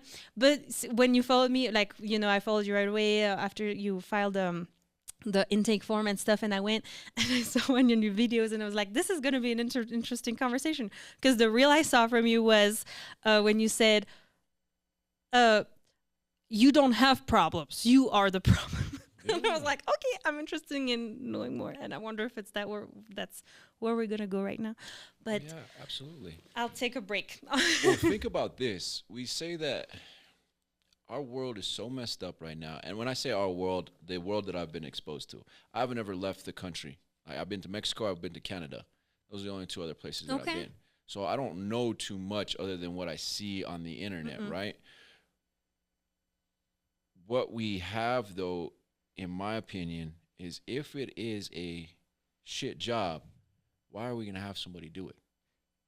And if it is a shit job, that means that you really value money more than yourself. Does that make sense? Like you value your claim to value, I just got to do certain things. I understand you got to make payments. I get it. I've been stupid broke before. Like, let's pull out the center console of the car. How much change do we got there? Let's go into the coin jar. How much change do we have here? All right, that's enough just to buy groceries for today. Cool. Like, we're going to make it, and we're not going to be hungry, figure out everything else afterwards, right? But we value money so much that we will go do those type of things rather than take the risk and pursue our purpose, right? Because each one of those people has a purpose. Each one of those people wanted to be the hairdresser with the jewelry. Yeah. They all had the dream, right? I think your dream is so beautiful because how detailed it was. You're like, I want to put jewelry in people's hair. And I want to put flowers in people's hair. So why can't I just sell all three? Like, that makes total sense to me. I get it. I'm like, oh yeah, heck yeah. Let's get it rolling. I know. But for a lot of people, we say we don't care about money, but we'll put ourselves in situations where we're there. And then we'll get stuck there because that paycheck is just enough to not make you go broke. But we live in a community, at least in America, where even if you go broke, you're taken care of. Like, this is one of the only countries in the world where you really can't fail. And it's because the system is set up to catch you if you follow certain rules. If you don't follow certain rules, then you're going to slip through the cracks. But at the end of the day, if I lose all my jobs, if I lose all my housing, if I lose all of my material things, there's programs in place for me to there's in Belgium too, but I'll tell you in a minute. Yeah, so that's really what it is fear drives people so much that we will do things that in any other alternative universe you wouldn't be doing. Like if you could craft it inside of your head, you wouldn't be doing what you're doing right now. But Mm-mm. because you live in such a bad place that you need to do that type of stuff, you're going to choose to do it. So Mm-mm. really, you let your circumstances, your environment predict who you're going to be Mm-mm. rather than creating who you want to be first and then going and pursuing that. One of the biggest shifts that I ever had in my life was asking myself, why am I doing what I'm doing? What is this that I'm doing? And I couldn't answer it. I was doing everything to make everybody else happy, right? I was going to school because I gave up a full ride wrestling scholarship when I was 17 just because I had anger issues and I didn't like being told what to do. Mm-hmm. So I said, screw wrestling, I'm done. And I started working full time and selling drugs full time. Well, I felt bad about that because my mom always wanted to have a college graduate as a son. So I went back to school to get a degree. I didn't care about no degree. The work that I do doesn't require a degree. Mm-mm. So why did I go do it, right? And I use that as my personal example because I was doing things for other people rather than doing things for me. And for me, I love to sit and I love to talk to people. I'll go catch the bus sometimes, even when I don't need to ride the bus, just so I could talk to people. I love when people send me messages because then I get to talk to them for a little bit of time. Um, but it's those type of thought processes that needs to be broken in order for people to be able to do what they do. Because the reality is, you're never going to be broke. Like, in this community, in America, you're never going to be broke. You may not have cash to go spend on what you want to go buy, but you're going to have food. You're going to have some sort of housing in America. Mm-mm. So really, you're just scared to go pursue your passion. And that always turns back into an internal thing. And so for me, that's why I think everybody's their own problem. They don't have problems. And most of the time, if you could solve a problem, guess what? You're not that special. So if you could solve that problem, turn around and go sell it to the person who was dealing with that problem right after you. You gave them a positive because you shortened their time frame to get their solution and you earned some extra money. Like, solve your problems. Go face those things. Go choose your passion. Because at least for me, my passion is speaking. I love getting in front of a crowd. Like, I've spoken in front of 1,500 people, and I point one way, and all their heads turn one way. I was like, oh, this is too cool. Hold on. What else can we? Hold on, Nico. Like, this is a power that needs to be used for good. I was going to say, it is a really strong power, and especially with what's happening in the world right now and how we reflect back to, like, for example, like Hitler, that was a incredible speaker. Like, aside of everything that he did, you know, he was a convincing speaker, and he got people to do the unspeakable. Yeah. So yeah, that is a powerful skill that needs to be channeled very carefully. But yeah, no, I and in agree. that pursuit, I've been able to help out other people. Right. At the end of the day, I got a call last week. They asked, "Hey, Nico, can you come teach a class on how to tell someone's story in 3 minutes?" I'm like, 3 minutes? It's too long. Do it in a minute. And they're just like, "What?" I'm like, "Yeah." Because that's how I got trained. I had somebody who was like, "Nico, you need to tell your whole story in a minute." Whew. And I was like, "What you mean I need to tell my whole story in a minute?" They're like, "Well, not like your whole life story, but the principles that you want to teach." Like the chapters. Yeah, you got to teach. You got to be able to do it in a minute. If you can't do it in a minute, then you're not worth anything. And I'm like, dang, all right. Wow. Cool. But these people are, one of my mentors is the #1 motivational speaker in the world right now. So when they have the results, you can do it, right? And I've been able to, in pursuing my passion of being a speaker, being somebody who can communicate, because it's not just being a speaker, it's communicating ideas and concepts that for other people they don't seem to like grasp. I'm like, oh no, here, this is how we could explain it to you. That's why I like teaching, because it gives me an opportunity to learn a different way to teach it to someone else, this one principle. But in doing that, pursuing my passion, I've gone broke, legit broke, stupid broke. But now I can use that same skill set to go earn money. So there's a valley that you have to go through when you're choosing your purpose. And I think that valley is what a lot of people are afraid of. And that's why they get stuck in these places, drifting places. I don't want to knock cashiers anymore. But No, yeah. but that's where you get stopped in it, because There's been times where I had to work overnight at Lowe's for a few months just to make sure that my bills were paid, and then still had to work my normal job, what I call my normal job, Right. Yeah. to make sure that my business is running in the way that it needs to run. And I think that's what, for me, that's why I love people, because I can see that. Like, even with you while you're talking, I can see you get so excited about the stories, and it just gets so wound up that it wants to go back into your original language. Like that's awesome, and I love seeing that. And when I see people doing that type of stuff, it gets me excited, because I'm like, yes, we're not crazy, and you're not crazy if you're trying to pursue something that everybody else is calling crazy. You're not. That's just what you were built to do. Because if I don't speak on the topics that I speak about, there ain't nobody else that's gonna do it. And for me, without getting morbid, people die if I don't share what I need to share. If I don't help the people that I need to help, people are dying. And it's my responsibility.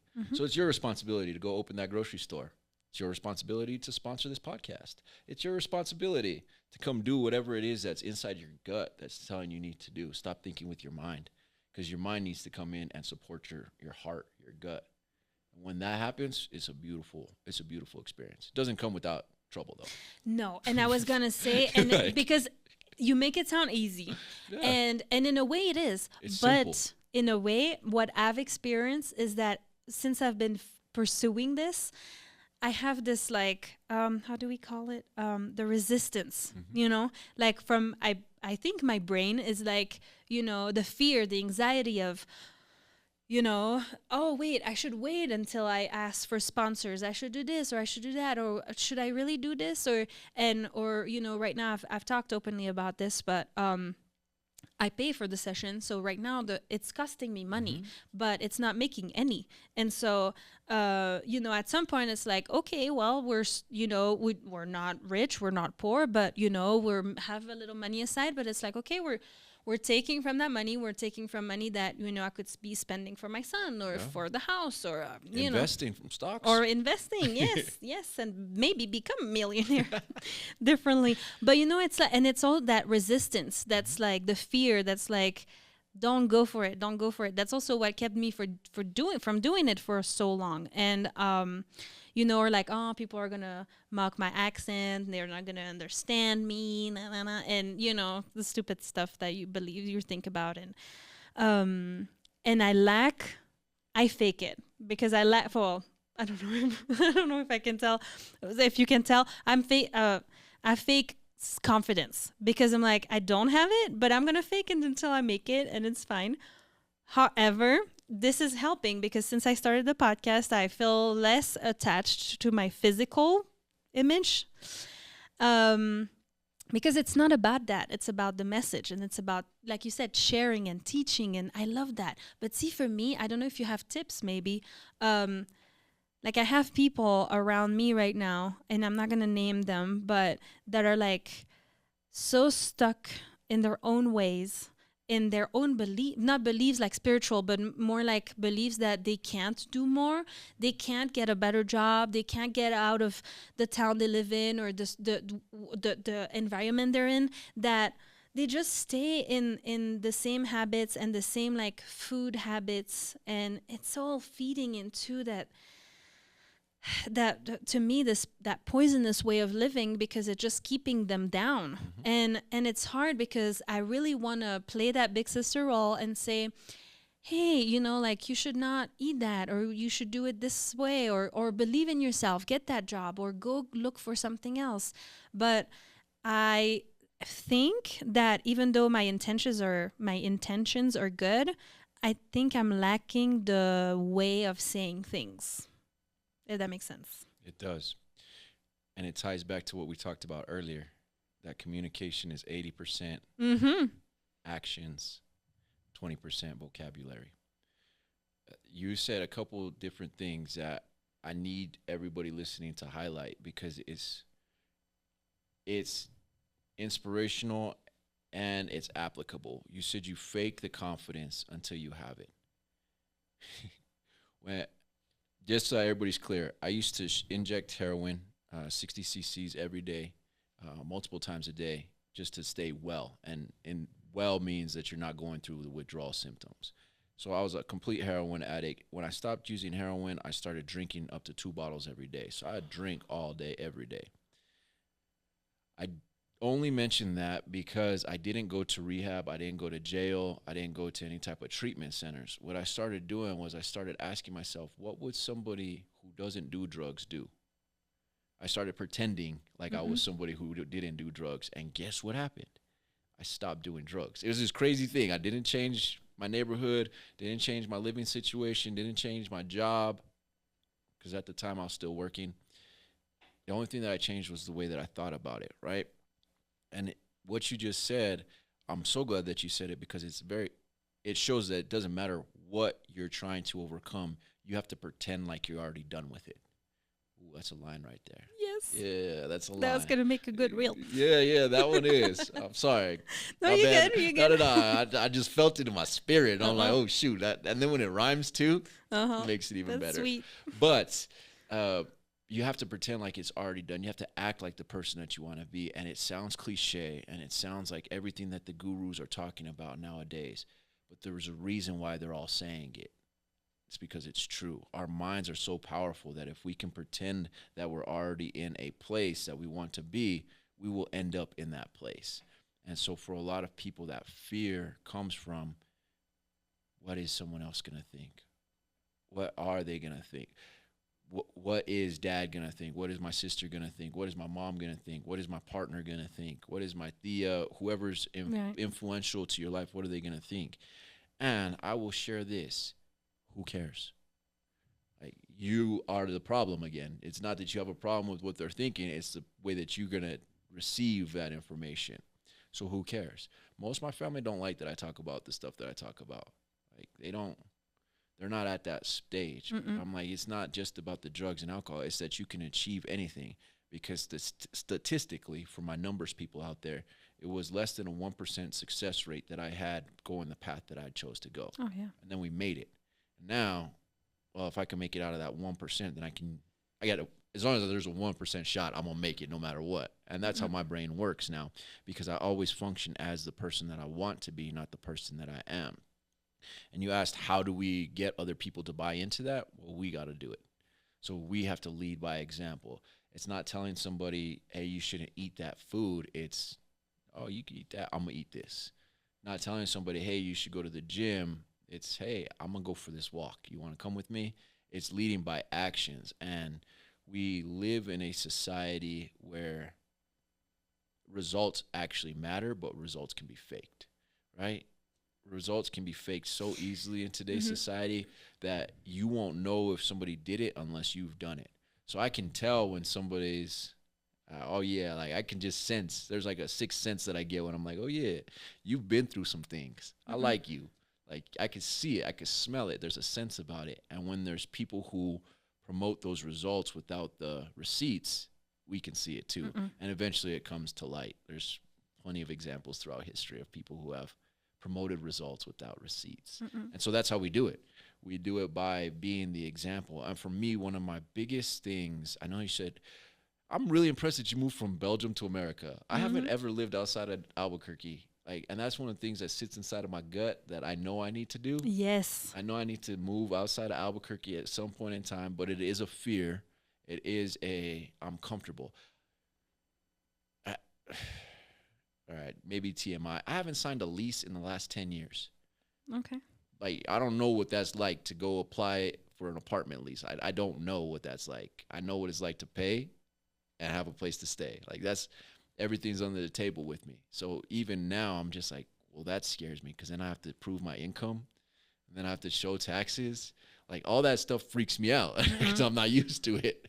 So if I go get an apartment in Texas, let's just say, I have to give them first and last month's rent. I have to show them my W-2s. Well, I don't work W-2s. I work 1099s. Like, I got to show them all that, your last 3 months bank statements. For me, that's weird. That freaks me out. Even just now saying it, I'm just like, what? That's invasion of my privacy. Why do you want to know my numbers? But that's very normal, right, for other people. All of the things that we are scared to do, we have to do, because then it eliminates the fear for someone else to do whatever it is that they're scared to do, right? My mentor, he's one of the top speakers in the world. One of my other mentors, he's one of the top personal development people in the world right now. And both of them are completely polar opposites, but they speak the same thing. Do what you're scared to do and do it immediately. Because by you doing it, you're opening up the path for someone else. So for me, I never saw an example of somebody that I admired. And because I never saw an example of someone that I admired that I could look up to, I followed the paths of the fragments of people that I admired, right? Like, I'm a guy. I like guys that have hot girlfriends, right? So when I was growing up, that's what I saw. Guys who had hot girls did this. So guess what I did? That's what I did. Guys who had money did this. So that's what I did, right? It was fragments. We never got to see the, as you said earlier, we get to see the picture. We don't get to see what happened before and after that picture. And so as I started to develop, I was like, oh, no, I haven't ever met a man. I am a believer in God who loved God and had a good family. I'd never seen that, like, in my whole life. Like, they either say they love God and they had a crap family. And then I was like, well, that defaults because, like, how can you can't have both, right? And then I never seen somebody who had a loving family and had money. So I was like, well, there's got to be somebody out there in this world who loves God, who has a loving family, and who has money. And when I found them, I was like, oh, okay. My path is a little bit more clear now. Okay. And so that's how we're supposed to do it, right? You're going to overcome what you're going to overcome. Only because you just vocalized it, you're going to overcome this self-image thing. And hopefully someone puts inside the comments, you know what, you helped me out in overcoming my self-image thing. And that's what we're here to do. We're here to help each other. Mine is a little bit more extreme, right? I get to get around people who are like, oh, yeah, Doc, I know what it's like to shoot heroin. I'm like, yeah, cool. Did you know that that same skill set that you used every day to get your drugs can be transferred into getting money in a different way? You have a wiring inside of your brain that you won't stop until you get that drug. Just transfer the drug to a different outcome. Because that's what I did. I just started saying, you know what, instead of going for the drugs all the time, I'm going to go get this outcome. And I won't eat, I won't sleep. All the same addiction behaviors go into place until I get the outcome. And now people praise me for it. They're like, oh, yeah, good job, Nico. You did that so quick. I'm like, yeah, it seems so easy for you because it seems like that's how you wired. But I want to say it seems easy, but I don't want to take any power away from you and from you did it. Yeah. Well, you know? The difference I think is it's simple. It's not easy because most of the simplest things aren't easy, right? And so it's very simple. It ain't easy. I get messed up all the time. Every morning I have to restart my day like, nah, Nico, you ain't gonna go do that. You're gonna go do this.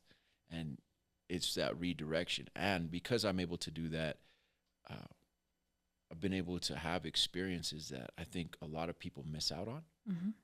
And for me, that's better than any type of payment that I get. Don't get me wrong, I love money. It's part of our society.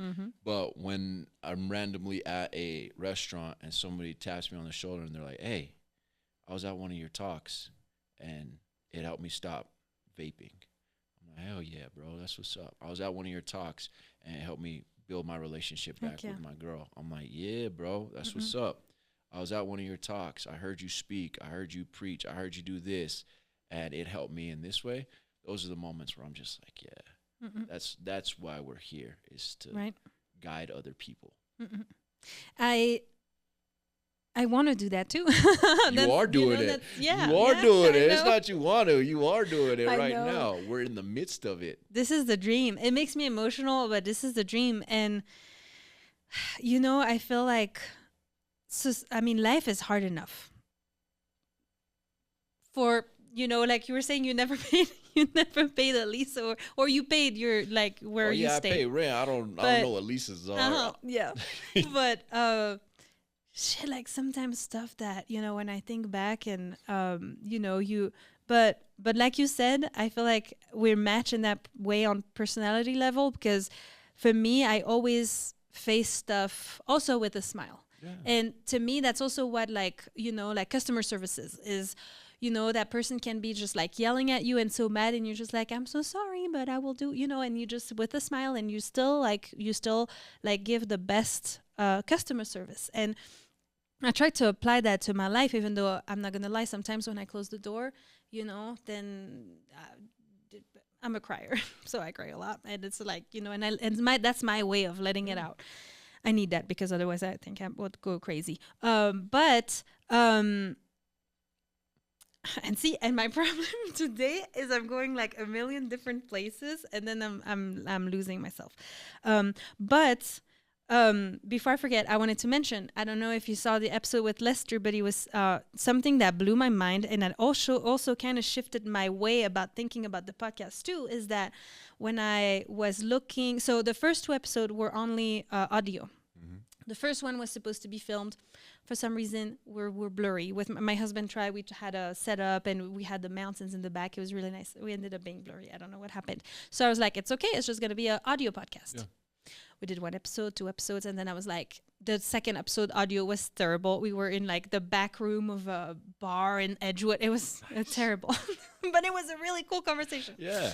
With Patsy, she's an amazing older lady and also crazy like life, whatever. But all that to say that after that, I was like, this is what I want to do. We need to take it to the next step. And then I started looking for studios, and that's how I met Lester. And I found the website, and I thought, this studio has been here for years. Like, I really thought, and then I contacted him, and he was like, yeah, let me just talk to my staff or my team, and then I'll come back to you.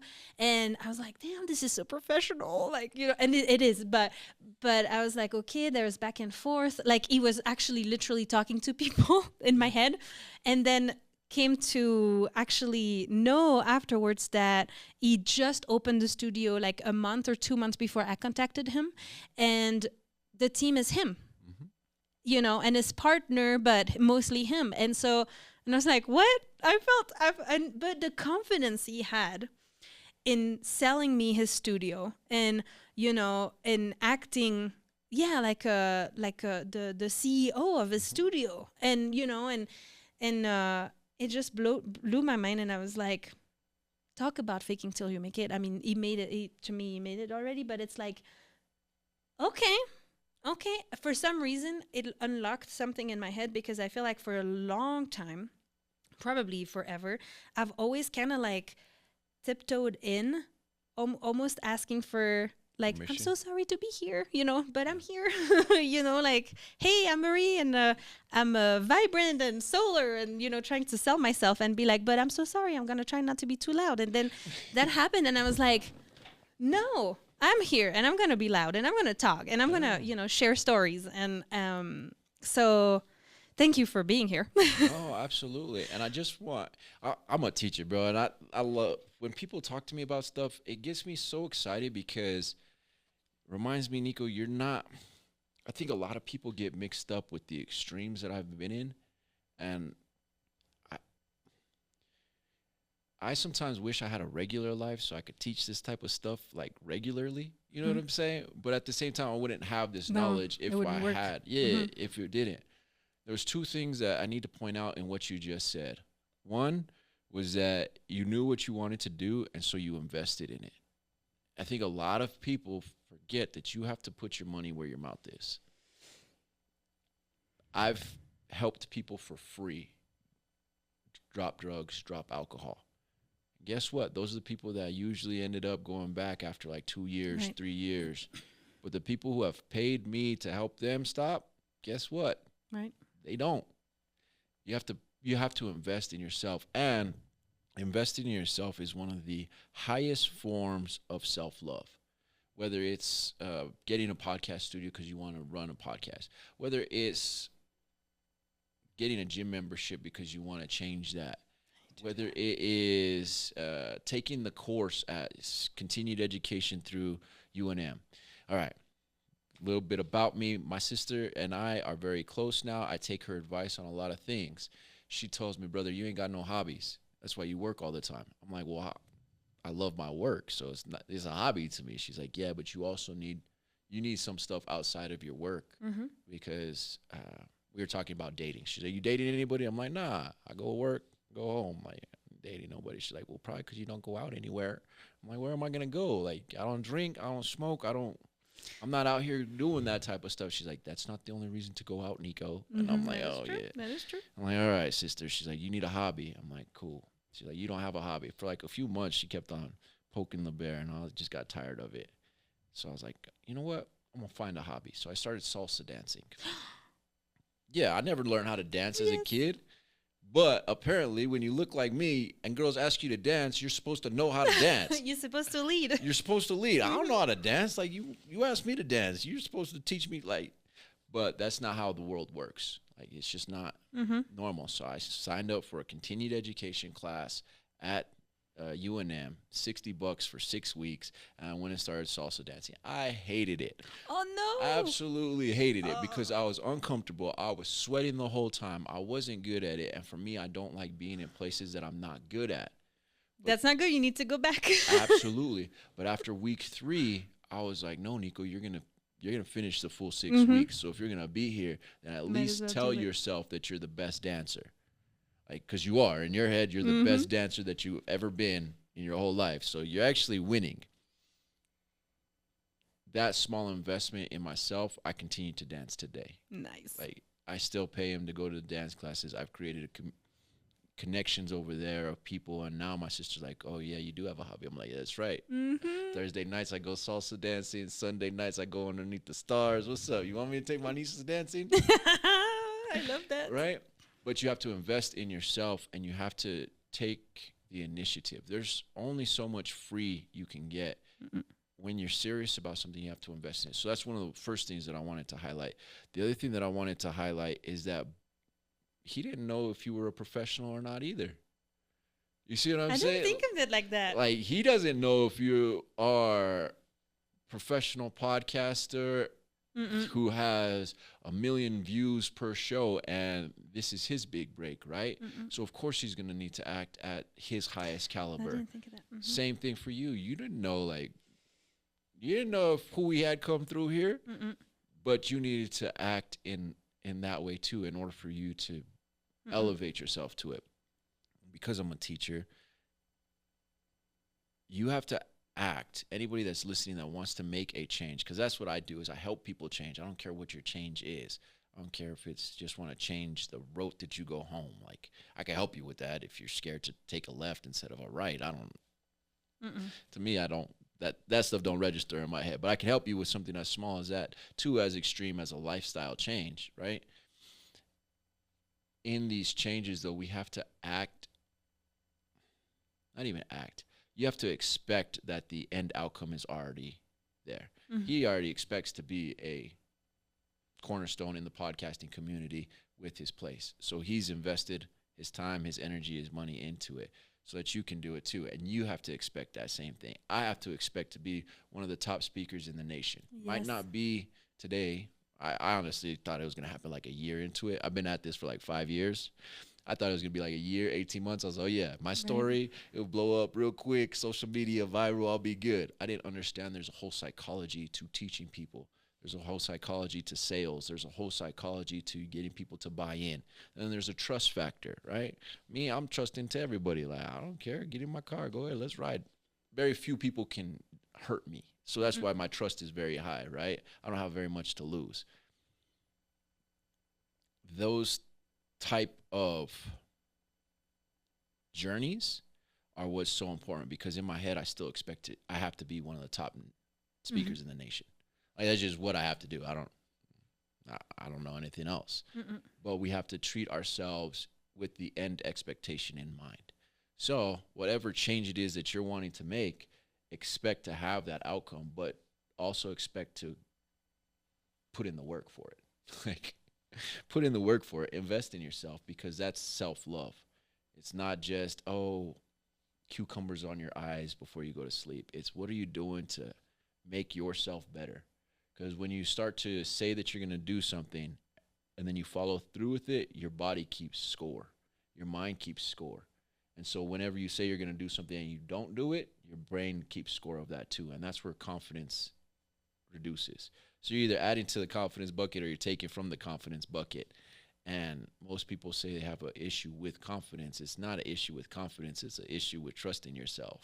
You don't know how to trust yourself. So those are the two things that I needed to share off of that. Invest in yourself and expect the highest expectation of yourself, because that's the only way to be successful.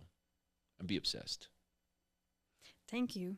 Thank you for sharing that, because I feel like it's growing on me, episode after episode. And the first episode we recorded here, I was scared to death because I was like, oh my God, like, I'm on camera. Because mind you, like growing up, all I would hear all the time is, oh, you look fat in this photo, or this, or your hair, or la la la. I remember when I was 18, I went to visit my godfather in Texas for a month. And the year before that, I was a student at the post office where my dad worked. And now that I think back about it, like all those my dad's colleagues, they were all like, I was the young at the time, 17, and they were hitting on me, but not really hitting on me. They were kind of like, playing it off. But it was weird now that I think about it. And the year after, no, so I went in the summer, and then my family was big on sharing family pictures all the time on Facebook. And for Christmas, he shared pictures, and looking back, I'm like, oh, I look cute, like, but I had gained weight. I gained, I think, 10 kilos, so 20 pounds in that month I went to Texas. But American food. Thank you. I was hoping somebody was going to say it, because if you weren't about to say it, I was about to say it. Yes. American food. Terrible. And one day my dad came back from work, like after he shared those pictures, and he was like, everybody at work was saying that, oh my God, Marie gained weight. And in my head, I didn't say that at the time. I should have.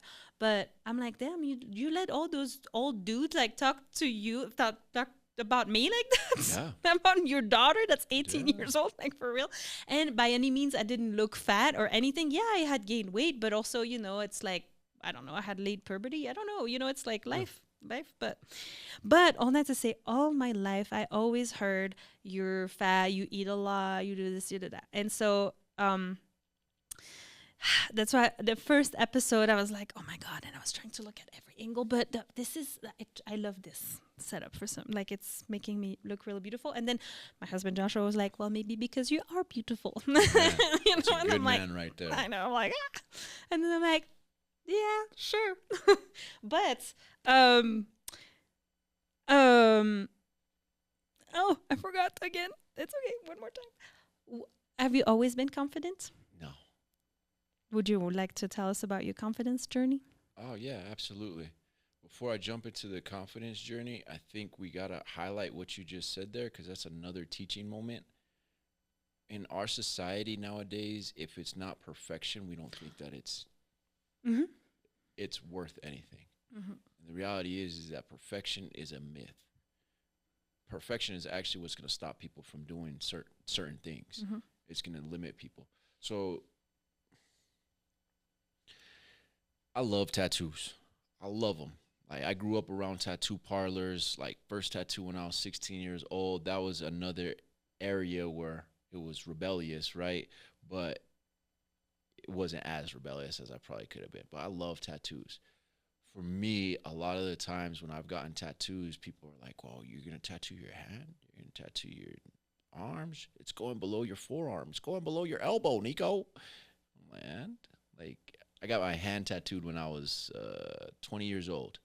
And people were freaking out at me. They're like, you're never going to be able to get a job. I'm like, I like it, though. Yeah, right? It's you. It's who I am. It's what I value, the things that I like. But for some people, they won't do things because it's going to eliminate that perfect image that they're trying to fit into for somebody who maybe doesn't even pay any attention to them. Because look at those guys who work with your dad. I bet you now they don't even pay any attention to the pictures. They don't got nothing to say. It was just a blimp talking point for the day, right? Like, we can't let those type of things, and I say we because I still struggle with it myself. Oh, Nico, you're not ready to speak, because one of the things that stopped me from speaking was I was like, who would want to hear from an old heroin addict?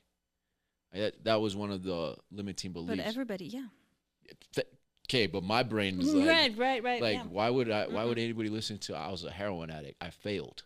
And they're like, no, you didn't fail. You actually messed up. You found your way back. Then you messed up again, and you found your way back from that. I'm like, okay, and your point? Well, people who have messed up before will get some hope out of what you're sharing. Yes. And at the end of the day, that's The idea of perfection will stop you from achieving the thing that makes your life perfect. And for you, that's whatever it is, right? I Mm-mm. don't know what anybody else is thinking. For Mm-mm. me, my life is perfect when I can get up and I could give a training, a teaching, a keynote, and somebody I can just see that the light goes off in their head, that they've been freed of something. For me, that's perfection. Even though I say ums, I drop a f bomb, and I might call somebody out. It is what it is. I can't do everything Mm-mm. to everybody else's expectations. So I wanted to highlight that. You had asked my journey on confidence. My journey on confidence, I used to be I still am a pretty insecure individual, but I know what my insecurities are. And so I know when they start to flare up and I know how to address them. Okay. Um, One of my biggest fears is to look like an idiot. Like I don't like looking like I don't know what I'm doing. So salsa dancing, I hated it because I didn't know what I was doing. They tell you move your feet this, and then you have to learn the cadence, and then you have to learn steps to the left and to the right, and they're not hard. They're beautiful steps, and then it's only 4 or 5 of them. So once you learn the 4 or 5, you're Yeah, good to but as go. a man, you have to lead though. That I As a feel man, like that's yeah, the yeah, yeah. hard part. But that's even the best part because everything is your fault as the lead. So even if it's your fault, guess what the best thing about that is?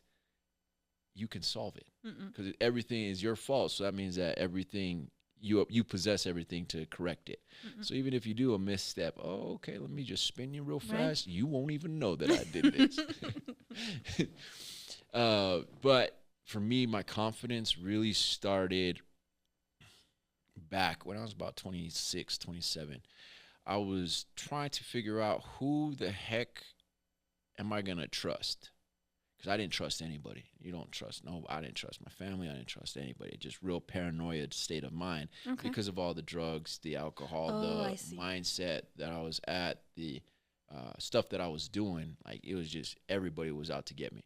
The reality was I was out to get everybody. That's why I didn't trust anybody because anytime that I had opportunity to get over on somebody, I did it. When that shifted is when I started to one drop all the vices. So you got to be able to think in a clear state of mind. That's one of the first things. Two, trust in yourself. That's where my confidence was really built. I know that there's a difference between confidence and self-esteem. And confidence is the trust in your ability to do something. So I'm very confident that I can do almost anything. Reality is there's very few things that I won't be able to figure out and do it. I might fail a few times at it, but I'll figure it out. The self-esteem is, I think, probably where my issues are more, and that's the joy you take in the capability of doing things. Right? So confidence for me, I started building confidence when I was like, you know what, Nico, today you're not going to drink until after 12. And then I didn't drink until after 12, and I was super excited. I was like, let's celebrate. Let's go get a drink. that's Yeah. that's how my brain worked. Cool. And so I did that for like a week and a half. And I was like, you know what? I wonder if you will go until 5 o'clock. Can you make it? And so that first day that I made it to 5 o'clock, I was super excited. And my confidence started to build little by little. And I use that as an example um, because anybody can do that, right? I don't know what it is that's in the change that you want to make in your life, but can you start small, trust yourself to build up to that point, celebrate however you need to celebrate, because that's important too, Mm-hmm. and then push it a little bit further. If you're wanting to save money, can you save $1 in a week? Oh, what's $1 gonna do, Nico? The dollar ain't gonna do nothing, but it's gonna build trust in yourself that you put that dollar aside and you didn't touch it, even though you wanted a polar pop because it was 107 degrees outside. Right. Like that's how my confidence journey changed. And there's been moments where it's gone completely up and I could take on the whole world. And then there's moments where I face things and I'm like, oh, heck no, what did you get yourself into, dude? Do you have the ability to do this stuff? And then I have to remind myself of all the other things that I've overcome. And right now I'm on one of those downward slopes because my confidence got really high. And then my homie was like, hey, Nico, you need to do this, this, and this. And I'm like, what do you mean? He's like, in order to get to the next stage that you want to get at, you got to do this, this, and this. And I'm like, but that's all stuff I don't know how to do. And he's like, Figure it out. Figure it out, bro. Yeah. Use that muscle, that figure it out muscle. And as you use the figure it out muscle, you begin to build confidence in yourself because you have figured it out. So that's a short synopsis of my confidence journey. Wrestling, I wasn't confident until I started winning some matches. And then after I started winning a couple matches, I was really excited about it. I thought I could win a whole tournament. Win a whole tournament. That's awesome. Great. Now I think I could win the state title, right? Like it just builds based Right. off of the little things that you're doing. Those are small examples. I really enjoy working out. I enjoy it because it's one, it's a way for my brain to escape. Two, it gives me a little bit of a high that I used to feel back Oh.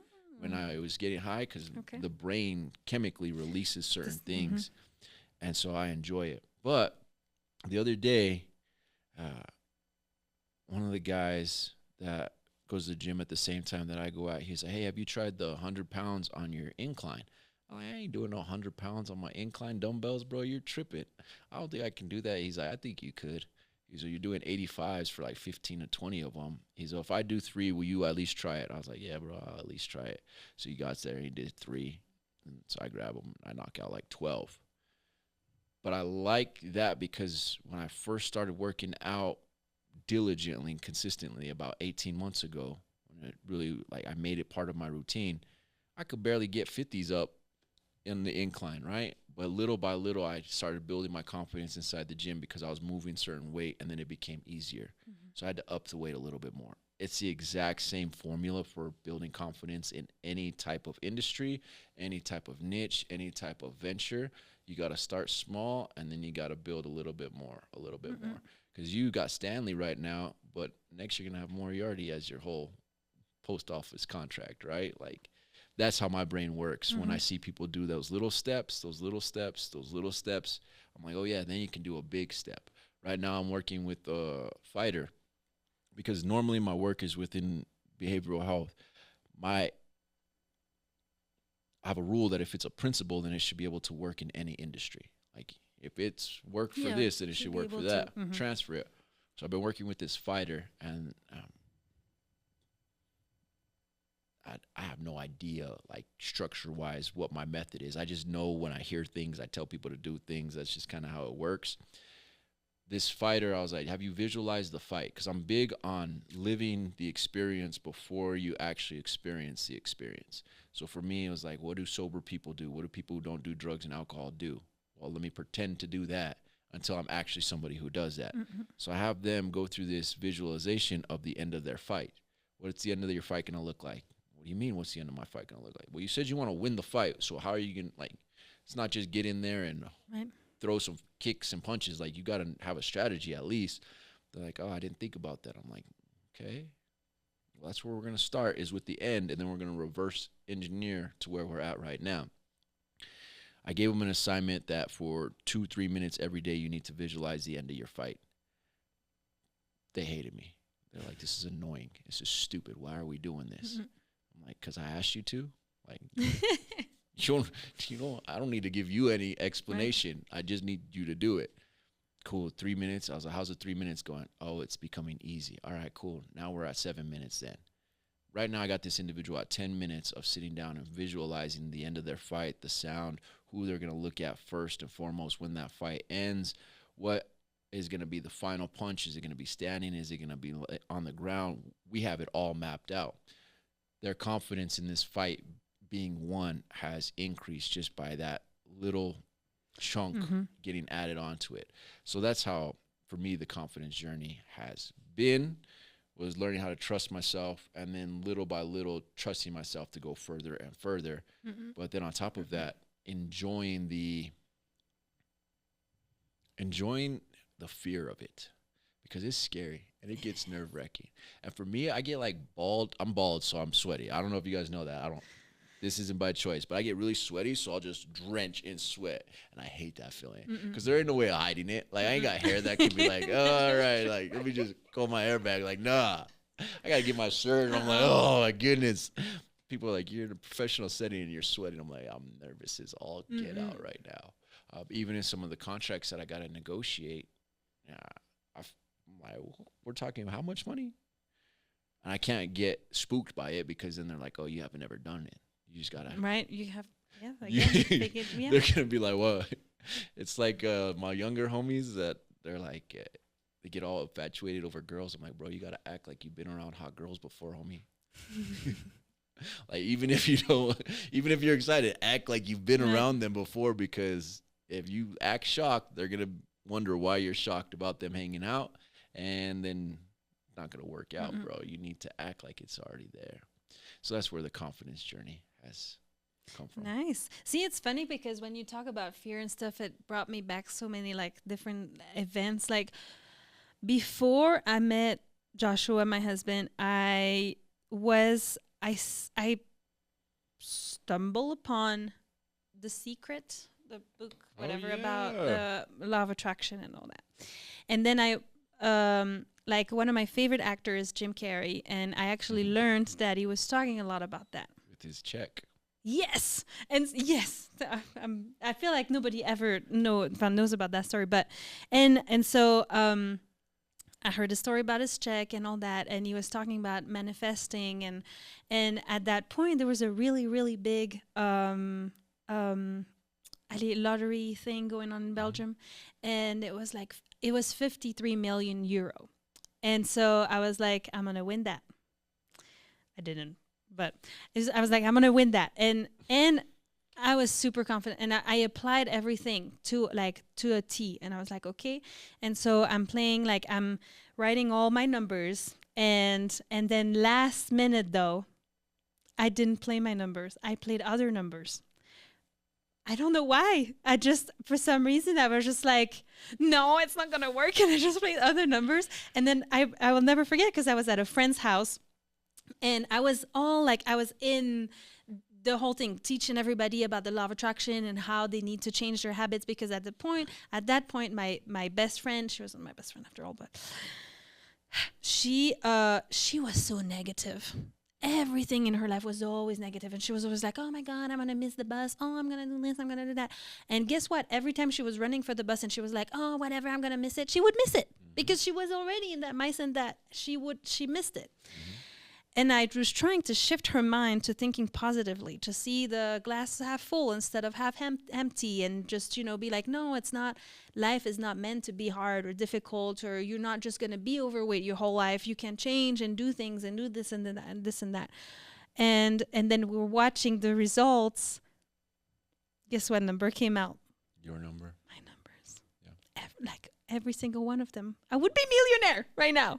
And I don't know, I let fear get the best of me. And I was just like, no. And even though, like, I could have still played, it was like, I think €3 a ticket. I could have played it. I was not broke at the time, or, by any means. And so I was like, see? And I was showing everybody, and everybody was shocked and mad at me because they were like, damn, we would have had a millionaire friend, which at the time, funny enough, all that group of people were actually taking advantage of me. But, so that brought that example back, because I was like, yeah, see, I had multiple times in my life too where I feel like life told me, hey, knock, knock, like, believe in yourself, trust yourself, like, you can do it. And I think we're stronger than we think we are in so many different ways. But yeah, fear is a big factor.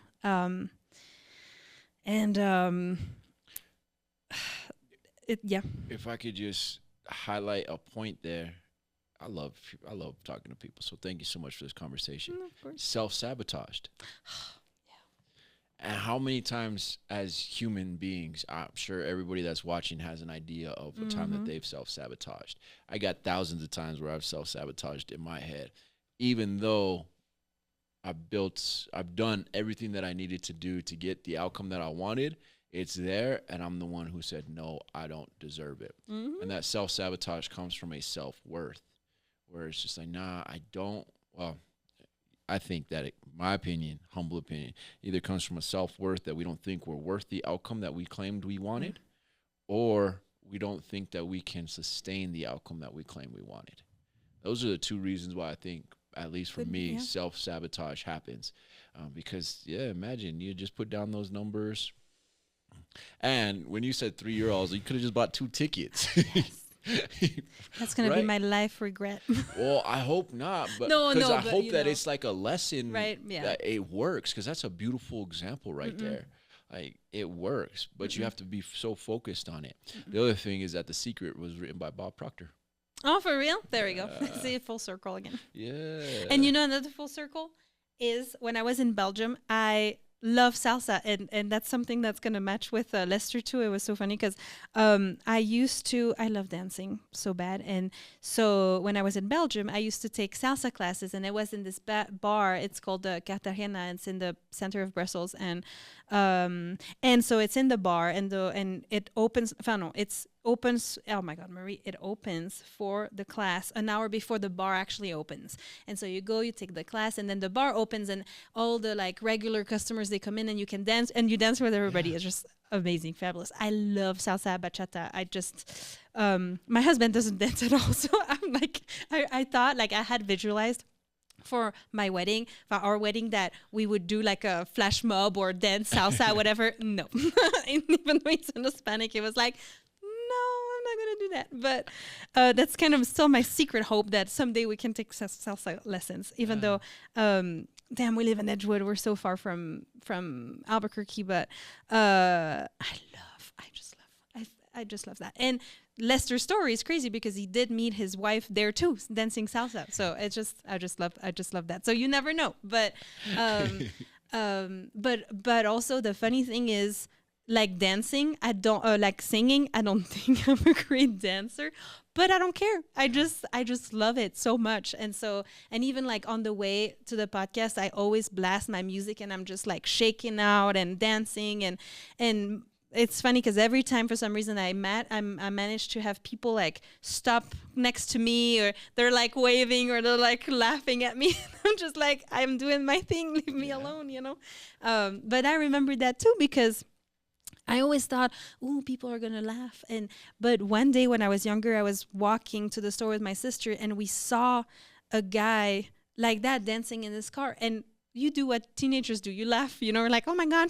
And then, but from then on, though, I was like, "Well," we laughed, but it made our day though, because then we were just like in a good mood the rest of the day. And I was like, "You know what? I'll do that for people too. I'll just make a fool of myself and make people laugh."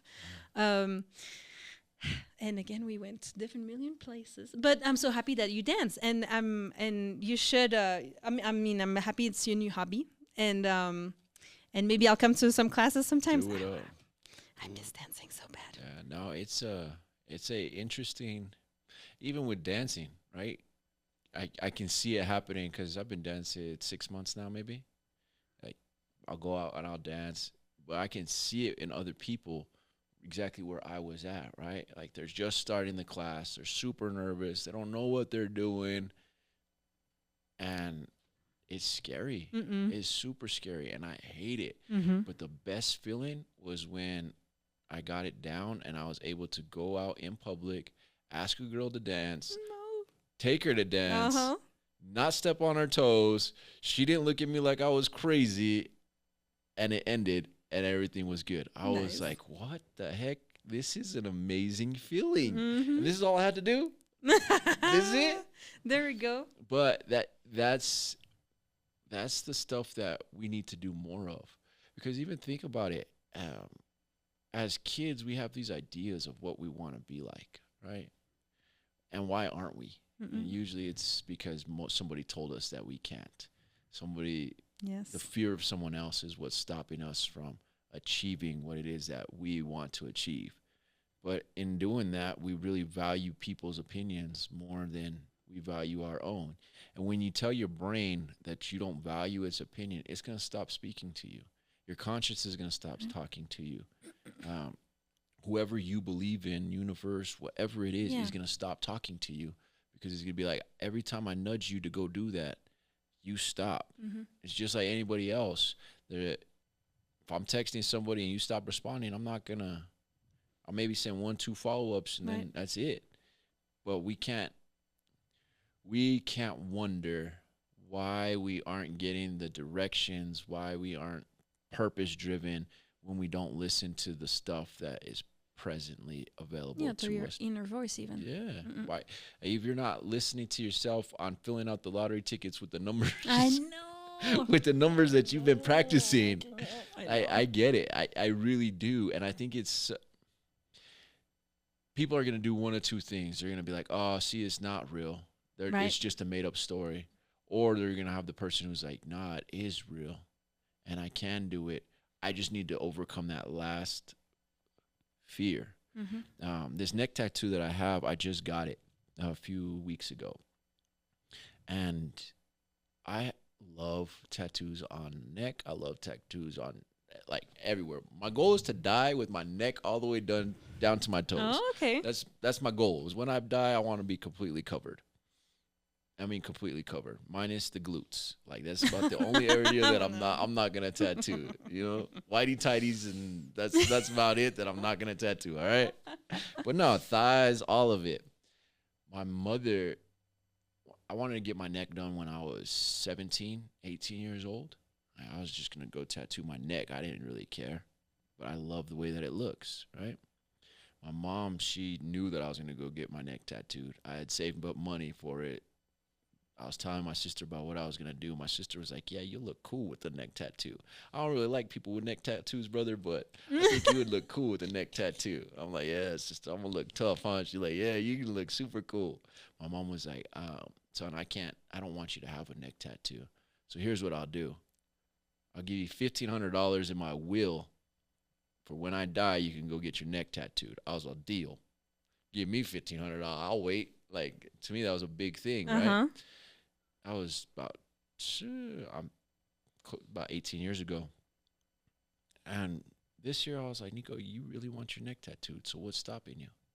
And then in my brain was like, "Nah, you got that $1,500, just wait. You don't have to spend no money, just wait until your mom dies." I'm like, how messed up is that, bro? It's a little messed up.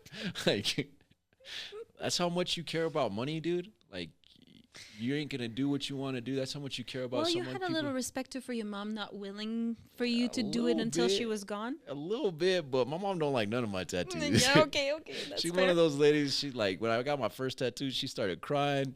"Why did you do that to the body that I helped make?" And I'm like, "It's my body. What you mean?" Yeah, my dad always said, if you guys have a tattoo, I will paper sand it off, Yeah. and a piercing, I would like yeah, Super glue it, all that old school stuff. I got you. I got you. And then that I moved here, and he's 8,000 miles away, and I have a tattoo. Heck yeah. Yeah. But I was like, you know what, Nico, you're just gonna go tattoo your neck because I was so scared of it, right? And then for me, with the industry that I chose, the work that I chose to do, most people don't look like me. No. Most people are, and I've done it. I've done Too this. bad though. Oh, I know it's to my advantage now. But I've even done the sports coat on my website, and I'm like, that ain't me, dude. Like, I like collar shirts. I like dressing decently, but I ain't gonna pull up to no event in a sports coat. Like, you can catch me like that. You can catch me with a pinky ring, a collar shirt, and a Nice. chain, and that's who I am. If you don't like it, it is what it is. So I was like, screw it, I'm gonna go get my neck tattooed. I called up one of the guys that owns a tattoo shop. I was like, "Hey, bro, I got these two ideas. You want to do one?" He's like, "I'll do this one." I'm like, "Cool, pick it." He's like, "What?" Ooh. I was like, "You pick it," and just blast it, because I was so scared to do this that I had to overcome that fear, right? I was scared to be who I love to be. My own self-sabotage stopped me from even accepting what I like. And that's death. To me, that's death. Like, that's a horrible way of living. You got to do Right. within reins, within, like, don't hurt anybody else. No, yeah. But you got to do what makes you happy to a certain extent. Yes. To a certain extent. I feel that. So much. And so, okay, I wanted to ask you if you wanted to give us a little tour of your tattoos. Yeah, absolutely. Pick one.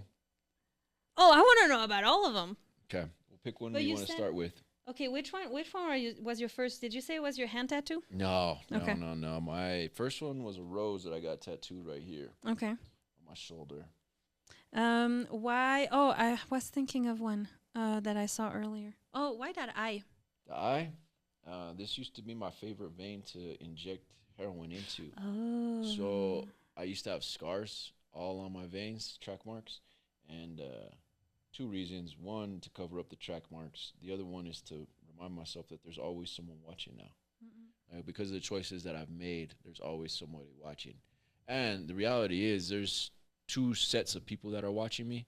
One set of person is watching me like, oh yeah, we're just waiting for Nico to mess up.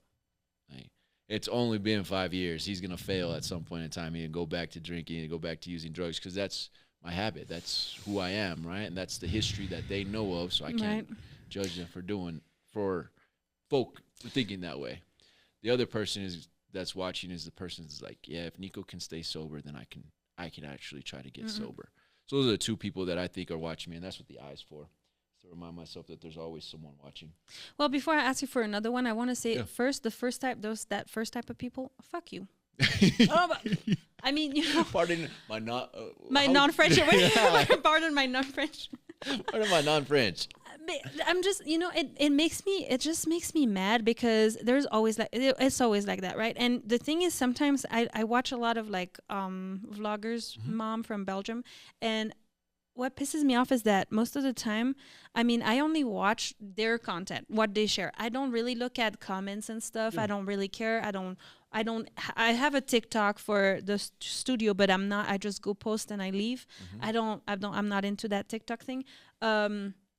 But every time that they take like 10, 15 minutes, like talking about the haters and people that say stuff that I don't even know about because I don't go look. And I'm sure that 90% of people that follow them don't even know about those.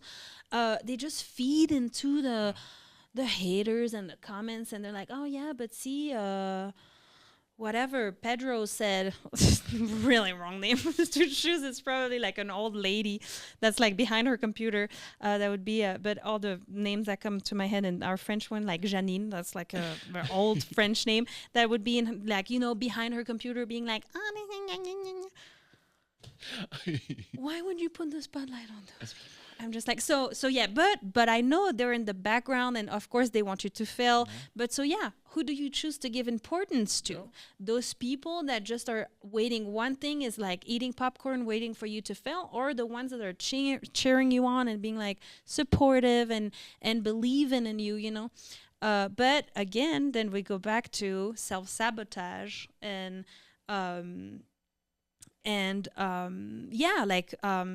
self-sabotage. I was trying to find another word on top of it, but that's it. So yeah, I'm number two. I'm not that feels so weird to say number two, but I'm that second type of people. I'm gonna always cheer you on and push you, because I think it's extraordinary what you're doing is, sharing your own experience. It's not easy. And I wanted to say too, before I started the podcast, I talked to a couple friends about it and kind of like pitch in my idea and say, hey, I want to do long form. I want to talk to people. And one of my friends, I stayed on the phone with her a long time talking about it. And she was like, she didn't say like exactly like who are you, like why would people listen to you, but basically that was her message. And she was like, I think you should start with an episode about you, telling your story for people to start knowing you. And I was like, at the time I wasn't ready to share my story fully yet. And so I was like, I don't think so, because for me, I love talking and I want this to be a conversation. That's why I want, you share, I share, and it's kind of like it bounce, it's not, I don't want it to be an interview and be like, okay, next question, that I don't like that. And so I was like, no, I'm not going to make an episode about myself. I'm going to just like give a little piece of my life every episode. And to me, that's also what makes it special, because like I had her name is Mirasol. She was, I think, episode 7. She is Filipina and she went through a lot of trauma growing up. Her parents are deaf and mute, and she took care of them, and she was abused by her father and by family members. And I didn't know that about her. And so we were talking, and so that got me to open up and talk about my rape and and stuff that maybe talking with you, I could mention it, but it's not, it doesn't come naturally. But in, that type of conversation, it comes, and it doesn't define me anymore. But, I feel like that's why I don't want to be like labeled.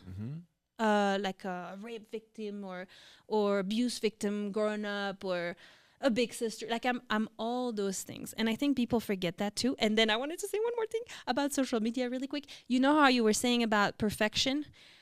I feel like also people right now focus on social media. It's kind of the new Tinder. You know, when on Tinder you see someone that didn't really match or fully match, so you're like, oh, next, next, next, and it's so easy to just move from one person to another. I experienced that a lot in Belgium, and I'm not gonna say too much now because I want to dive into your, if you don't mind, your personal life after that, but your sentimental life after that. Yeah. But I went through a lot of like first date, and then I'm a lot sorry but after the first date it was like, oh, no next, no next, and I was nexted a lot.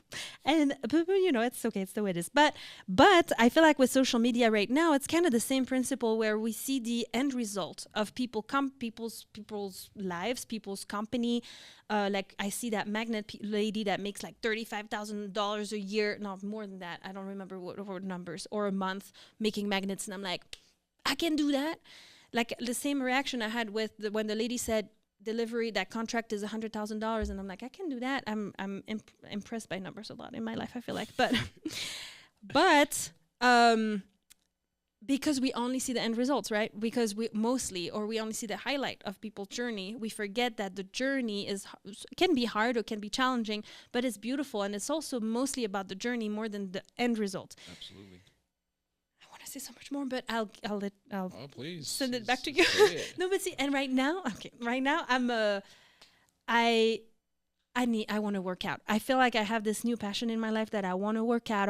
I don't have a like body goal, but I want to be fitter, and I want to feel better. I feel tired all the time, and I have tired issues, so it doesn't help, but it's like, you know, and I'm like, no, I think it's a time in my life where I want to look better. And not just for the image, but for me.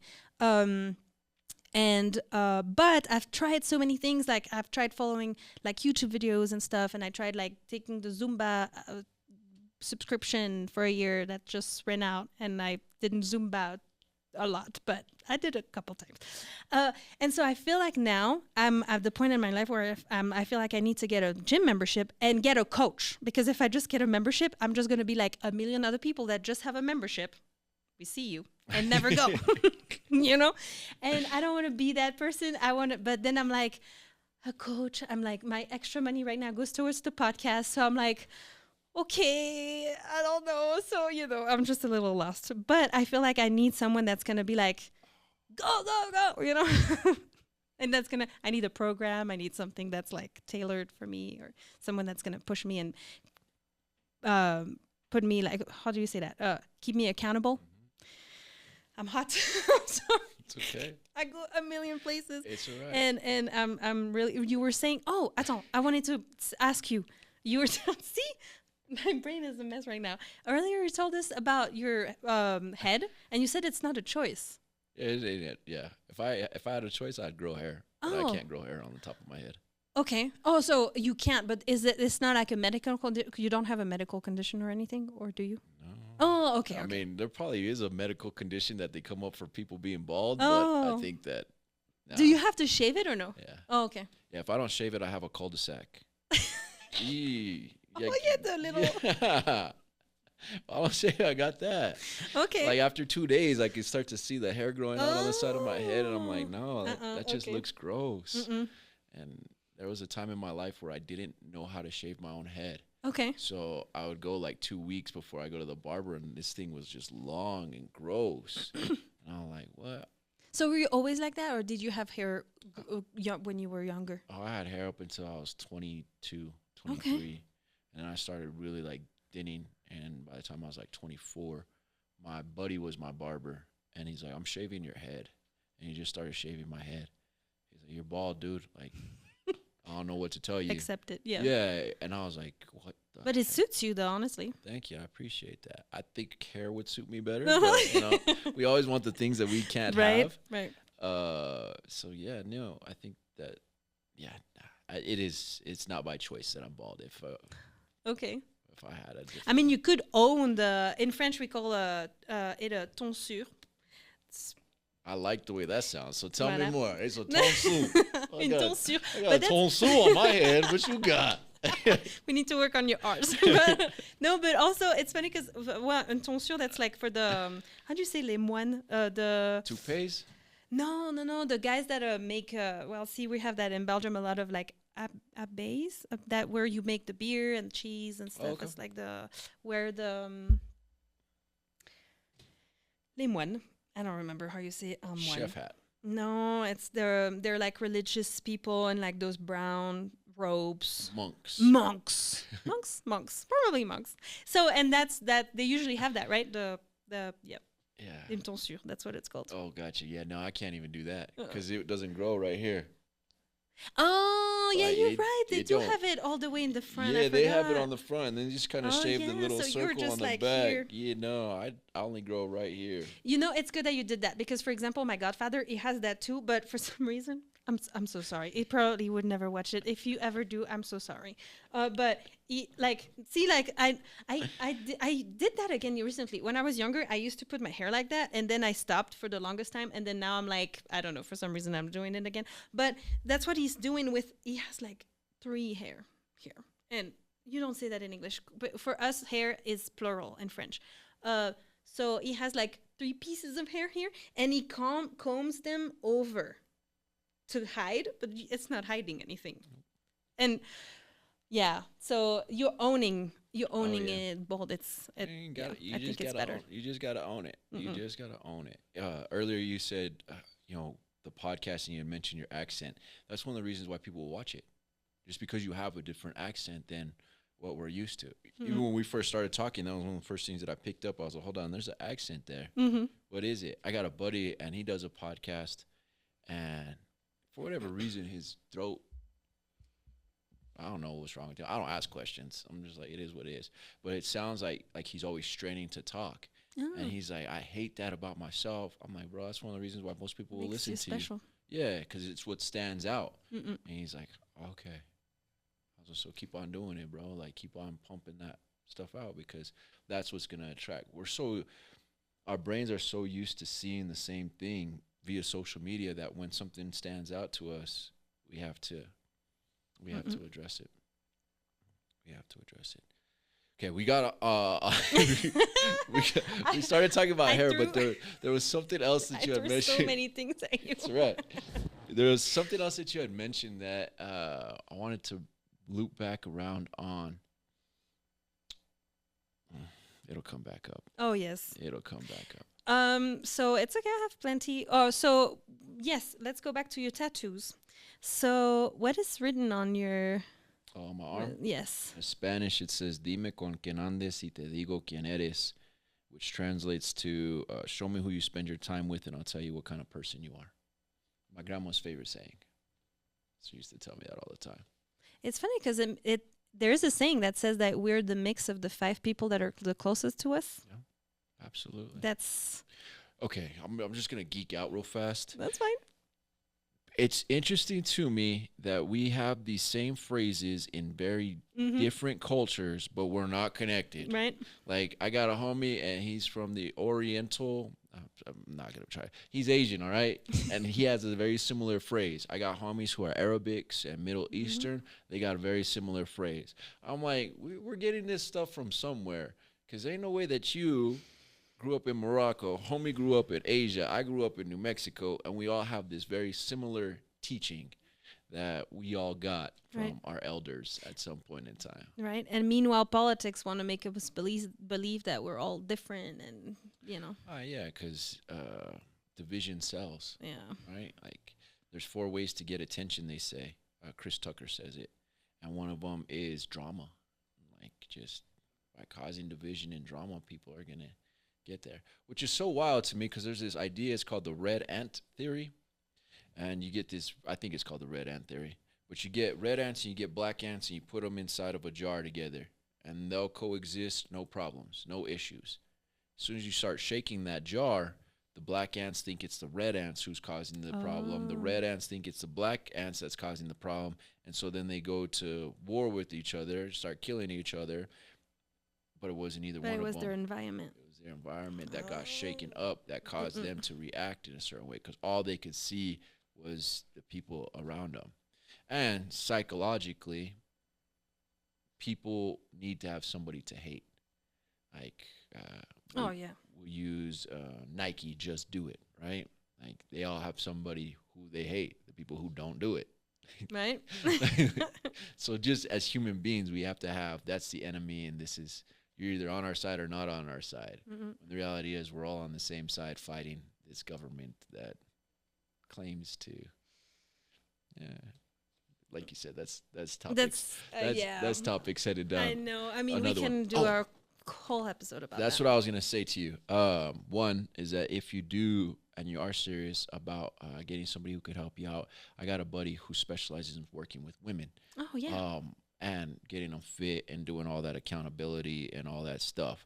And what I would suggest doing is instead of paying them, just tell them that you're going to give them a sponsorship. Like, you're going to promote their business on your podcast. Oh, smart. So you don't have to spend money. Like, use this, right? And if you guys need Right? just plug it in at the end, their logo, and there you go. That's how I would do that. Like, If you're a coach out there, and you would like to be a sponsor of, please reach out. We will You make can sure be that a- your logo goes on the end of every show Yes. for at least 6 months, or until she gets the results that she wants. That's how I do it. That is smart. Yeah. That is smart. Thank you. You're very welcome. I love solving problems. Yeah, you seem to be a problem solver. That's yes, I am a problem solver. I love solving problems. The problem is that if I don't have problems to solve, I make problems so that I can solve them. Mhm. I'm one of those people. I'm just like, oh, there's not a problem. All right, let's cause Let's a problem. make one. And people look at me like, what? I'm like, yeah, let's make a problem so we can solve the problem. They're like, just don't start the problem. I'm like, that don't make no sense, because then who's gonna solve the problem? Right. Well, it's not a problem. But speaking of something in your life that is, not fulfilled yet, I wanted to dive into your sentimental life. I like the eyebrows. I hope they caught that. I like eyebrows. So you said without saying that you were not the popular one at the time when you were younger in high school, but you kind of were ish maybe, or people would think that. Possibly. Did you how was it for you and girls when you were younger? Oh, I love girls, and girls love me. Okay. Like, I say this as, this is just facts. I'm not trying to spit my own ego, but I learned at a very young age that women are attracted to me. And I learned that not the best ways. Okay. So for me, like, I got exposed to sexuality, sexual things at a very young age in a very non-structured way that wasn't very healthy. Okay. So that's how I got introduced to girls. But I learned that girls love me. And it wasn't so much that girls love me, they love the idea of me. Huh. So when I started to pick up on that, I'd treat girls like crap, basically, and they'd still stick around. And I'm like, well, why are you sticking around if you say that I ain't sugar, honey, iced tea, and I treat you like crap? Well, because you have a status symbol with you. When we go certain places, people move out of the way when you pull up. When I ask and I say that I'm with you, I automatically get things. I'm like, yeah, okay. So you like the idea of me. You don't actually like me. And that has been, that makes sense to me, because I didn't even like me when I was growing up. Like, I didn't like who I was. I didn't like anything about me. So it makes sense that I attracted people who didn't. That makes sense. Like me, just use me, because I used myself. Like, we attract what we are, not what we want. So at the end of the day, when I saw that pattern happening, I knew it was me. And then the other thing, our first experiences or exposures to things really have they define a lot of stuff for us, and we either need to change that definition or just know that it's being defined. A couple different examples. When somebody gets high or gets drunk for the first time, that's the highest they'll ever get or the drunkest they'll ever get. So no matter what they do afterwards, they will never achieve that same feeling.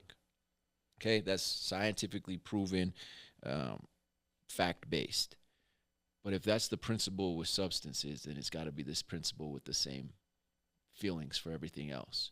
So for me, the first girlfriend that I had is like elementary school, right? She runs up to me. I was swinging. I hop off the swing, and this girl runs up to me, and she was the cute girl of the class. I don't know how cute she is now, but at the time, she was the cute girl of the class. She's like, "Hey, you're my boyfriend now." I'm like, "Well, I thought that you were with homie." She's like, "No, I want to make him mad, and so I broke up with him, and you're gonna be my boyfriend." Oh, wow. Okay. And that was my first exposure to relationship. Was that plus what I had going on at home. And at home, I didn't see the most healthy relationship. It wasn't dysfunctional, it wasn't abusive, but it wasn't the most healthy relationship. So for me, my definition of relationship was, oh, just use people. And most people just want to use you because of the way that you look, right? That's how I grew up, when it comes to romantic relationships. So for me, I was just like, it is what it is. Here's the other side of it. I didn't know, like, girls smiling at you randomly was uncommon for other people. I get people smiling at me all the time. I'm just like, oh yeah, they're just smiling. My sister be like, no, she's hitting on you. I'm like, I guess I missed that cue, and I missed the cue from the other girl and the cue from the other girl too. My sister be like, yeah. We'll go out sometimes. My sister be like, you're a dumbass, Nico. And I'm like, what do you mean? She's like, that girl was hitting on you and you just blew her off. I'm like, I didn't even know she was hitting on me. Like, just say that you like me. It's pretty simple. She's like, girls don't do that. I'm like, oh.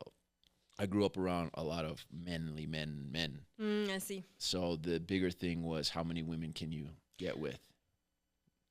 I had to learn at a later age that the value of a man is not how many women he can take to bed, but if he can actually keep one woman happy. That's a real man. A real man can keep one woman happy for a long period of time rather than multiple women happy for a short period of time. So I had to start reframing that inside of my head, because now I was horrible with women. I grew up around the old school where you didn't hurt women physically, you didn't hurt women or children physically. Those are like the only two rules. You don't mess with children, you don't mess with women. Like, those are the only two rules. Everything else is free game. I didn't understand that abuse was also how you made somebody feel, like how you talked to them when you called them out of their name. I used to, just as good as I am with positive words, I'm just as good with negative words.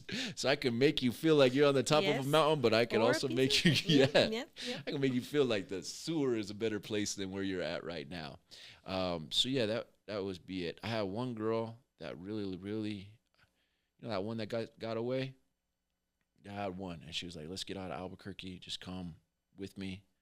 And I was like, nah, because of fear. What are the homies going to think? What are my people going to think? Like, you're just running away from your problems, when the reality is that she saw where I was headed. She wanted to help me out. And I said, nope, later. So that's the one girl that got away. And my sister sees her every once in a while. My sister's like, yeah, it's what it is, brother. I'm like, yeah, you're right. Aww. It is what it is. So I struggle in relationships. That's one of the areas of opportunity that I have. Is like, I'm used to high highs, low lows. Like, people just being people is weird to me. Okay. I'm like, what do you mean you guys just sit there and are around each other? Like, you guys ain't doing nothing? They're like, nah, just enjoy each other's company. I'm like, that's weird. Like, that's weird to me. I got stuff to do. And if I ain't got stuff to do, then I'm going to find something to do. So did I answer your question? Yes. I was just, curious to like look back kind of. So you've always were the I knew I was good looking since I was a kid. Okay. I knew that. I knew I had. Then I hated you. You would have been the guy that I hated. So for me, and sorry, maybe that's something really like I have stuff to go through in my life. We all do, so it's all good. See, because for me, like, as a woman's perspective, growing up, I always wanted to be loved, right? And I think because there were so many of us children, I think I was like always, there's always this stuff with the dad. Like, I wanted the attention, or I was the example for my brothers and sisters. So, I needed to show the example and be this and this and that. And then honestly, not to throw myself flowers again, but I'm good in a lot of things. Like whatever I start, I'm good at. Like I'm a fast learner. But then relationship wise, first I didn't have the time because I was running, helping my parents, this and that, and everybody was just like being kids, laughing, being young, and talking shit. And sorry again, but and for me, I had other stuff to do. Like I needed to help my parents do laundry, cook. When I went back home, I needed to go and grab my brothers and sisters and this and that. I didn't have time to text. I didn't have time to be a teenager, really. And so whenever and I was desperate. I think that's the word. And I was trying to hit on boys, and they were like, and I didn't really have I didn't have money. Well, I was helping my parents, so I didn't have money to buy makeup and like nice clothes. So, you had the popular girls that looked good and that, had their hair done every day. And for me, I had my hair up. I was running left and right. I was clean, but I wasn't the most girly girl. And and I wanted to, charm men and the boys in my class or higher classes, and when I caught the attention, I was so desperate that I was just be like, okay, let's be like, after it was always done after 5 minutes. And I was like, because I was scaring men, I was like, oh, I want 5 kids and I want, this and that, and I wanted to be in a healthy relationship, because same as you, I didn't experience that growing up. And so for some reason, and it's funny because I grew up with my dad always saying that he was scared of his dad growing up. And so his dad would come home, and the way he would close the door of his car or the door of the house, he knew if he wasn't in a good or bad mood. Dude, he did that to us. And growing up, he always told us, I don't want to redo that cycle. And unfortunately he did. Yep. And so I was like, I am going to break that damn cycle. And I'm doing it. Heck yeah. But, I'm just but all that to say that relationship wise, I would just scare people all the time. And it's funny you said that about that girl when you were super young, because I have the same. His name is Kevin, and he was my first boy. He was my first boyfriend, and so we would be boyfriend girlfriend. And then I moved school, and I found him again actually years later, and then we kissed. We were 16, we kissed, and then I wanted more, and I was just like, oh my god, this is the love of my life. Yeah, we're gonna get married. Yes, poor thing. But I'm so, when I look back at myself, I feel so ashamed. Not ashamed, but I'm like, damn, I was just so desperate for love and more, and, and I think I wanted things faster than what it was, at the rhythm that it was going. But it's so cringy. But it didn't work out, And to the point that even my dad was like, are you a lesbian? You're just going to finish your life alone with cats? And I was like, okay, well, maybe. and yeah, and then I just oh my god, very long story short, you can listen to I don't remember what episode I might talk about it in Mirasol's episode. I tell that whole story about how I met Joshua and stuff in another episode, but in a nutshell, I got kicked out of my parents' house. So one day my dad was mad. He left with one of my brothers, and it was a whole shebang. And then my stepmother starting being mad at my sister and saying that if my dad was mad, it was because of her, and it wasn't. And I never answered or spoke a word higher than another to my parents or my stepmother. But that day I was like, Mom, no, it's not Julie's fault. And little do you know, she slammed my face. And she hit me, and she was like, and if you're not happy here, you can just leave. And mind you, when she hit me, my head was facing the couch where my jacket was at. And I went to grab the breakfast at the bakery that morning with my money again, and I saw my jacket and I heard leave. And my brain was like, jacket, leave, take your jacket, leave. Yeah. And I left. And that moment started the whole thing where my dad was like, well, then you better leave and this and Yeah. that. And so, and that very first same night I was at a friend's house and like, what the hell happened, you know? Mhm. And but all that led me to at that point I was finishing my bachelor degree and I had 2 student jobs, and then I heard that Britney Spears was ending her residency in Las Vegas, Nevada. And I've been a fan since I'm 6 years old. So I was like, she's ending her residency. She's been there for 4 years. For 4 years, I've been saying that I wanted to go, but I've been helping my parents. I had no money, so I was like, and at that point, I was living alone for I think it was 4 or 5 months, and I already had so much money saved that I was like, I'm gonna go. And that's the first time in my life that I did something for me. And so, and I went, and with my sisters, I was laughing because I was like, oh, I'm going to marry an American. I'm going to in Vegas and all that, Yeah. whatever. Elvis Presley imitator. Yes, exactly. And so I'm in line of the concert's at 9 at night, mind you, and I'm at 9 in the morning in line already. And this guy in front of me is talking to me, and I thought I was a fan. I didn't know anything about Britney Spears. I just knew like her birthday. She loves to drink Sprite. That's about it. A couple, lyrics to the song, but they knew everything. And he starts talking, and then the girl behind us starts talking with us, and she's saying she's from Albuquerque. She came with her best friend, but he's not coming into the concert. But he's gonna join in line later, and so we're like, ah ha ha, talking. And then comes Joshua, and I was just like, Hello. but I had long blonde hair, fake eyelashes, black lipstick, work bitch hat. I was like, like leather jacket. This isn't me. I was like, this isn't me, I promise. But, Just for the show. Yes. But and fun fact is I asked him to marry me there. I was like, oh, would you want to marry me? And he said no.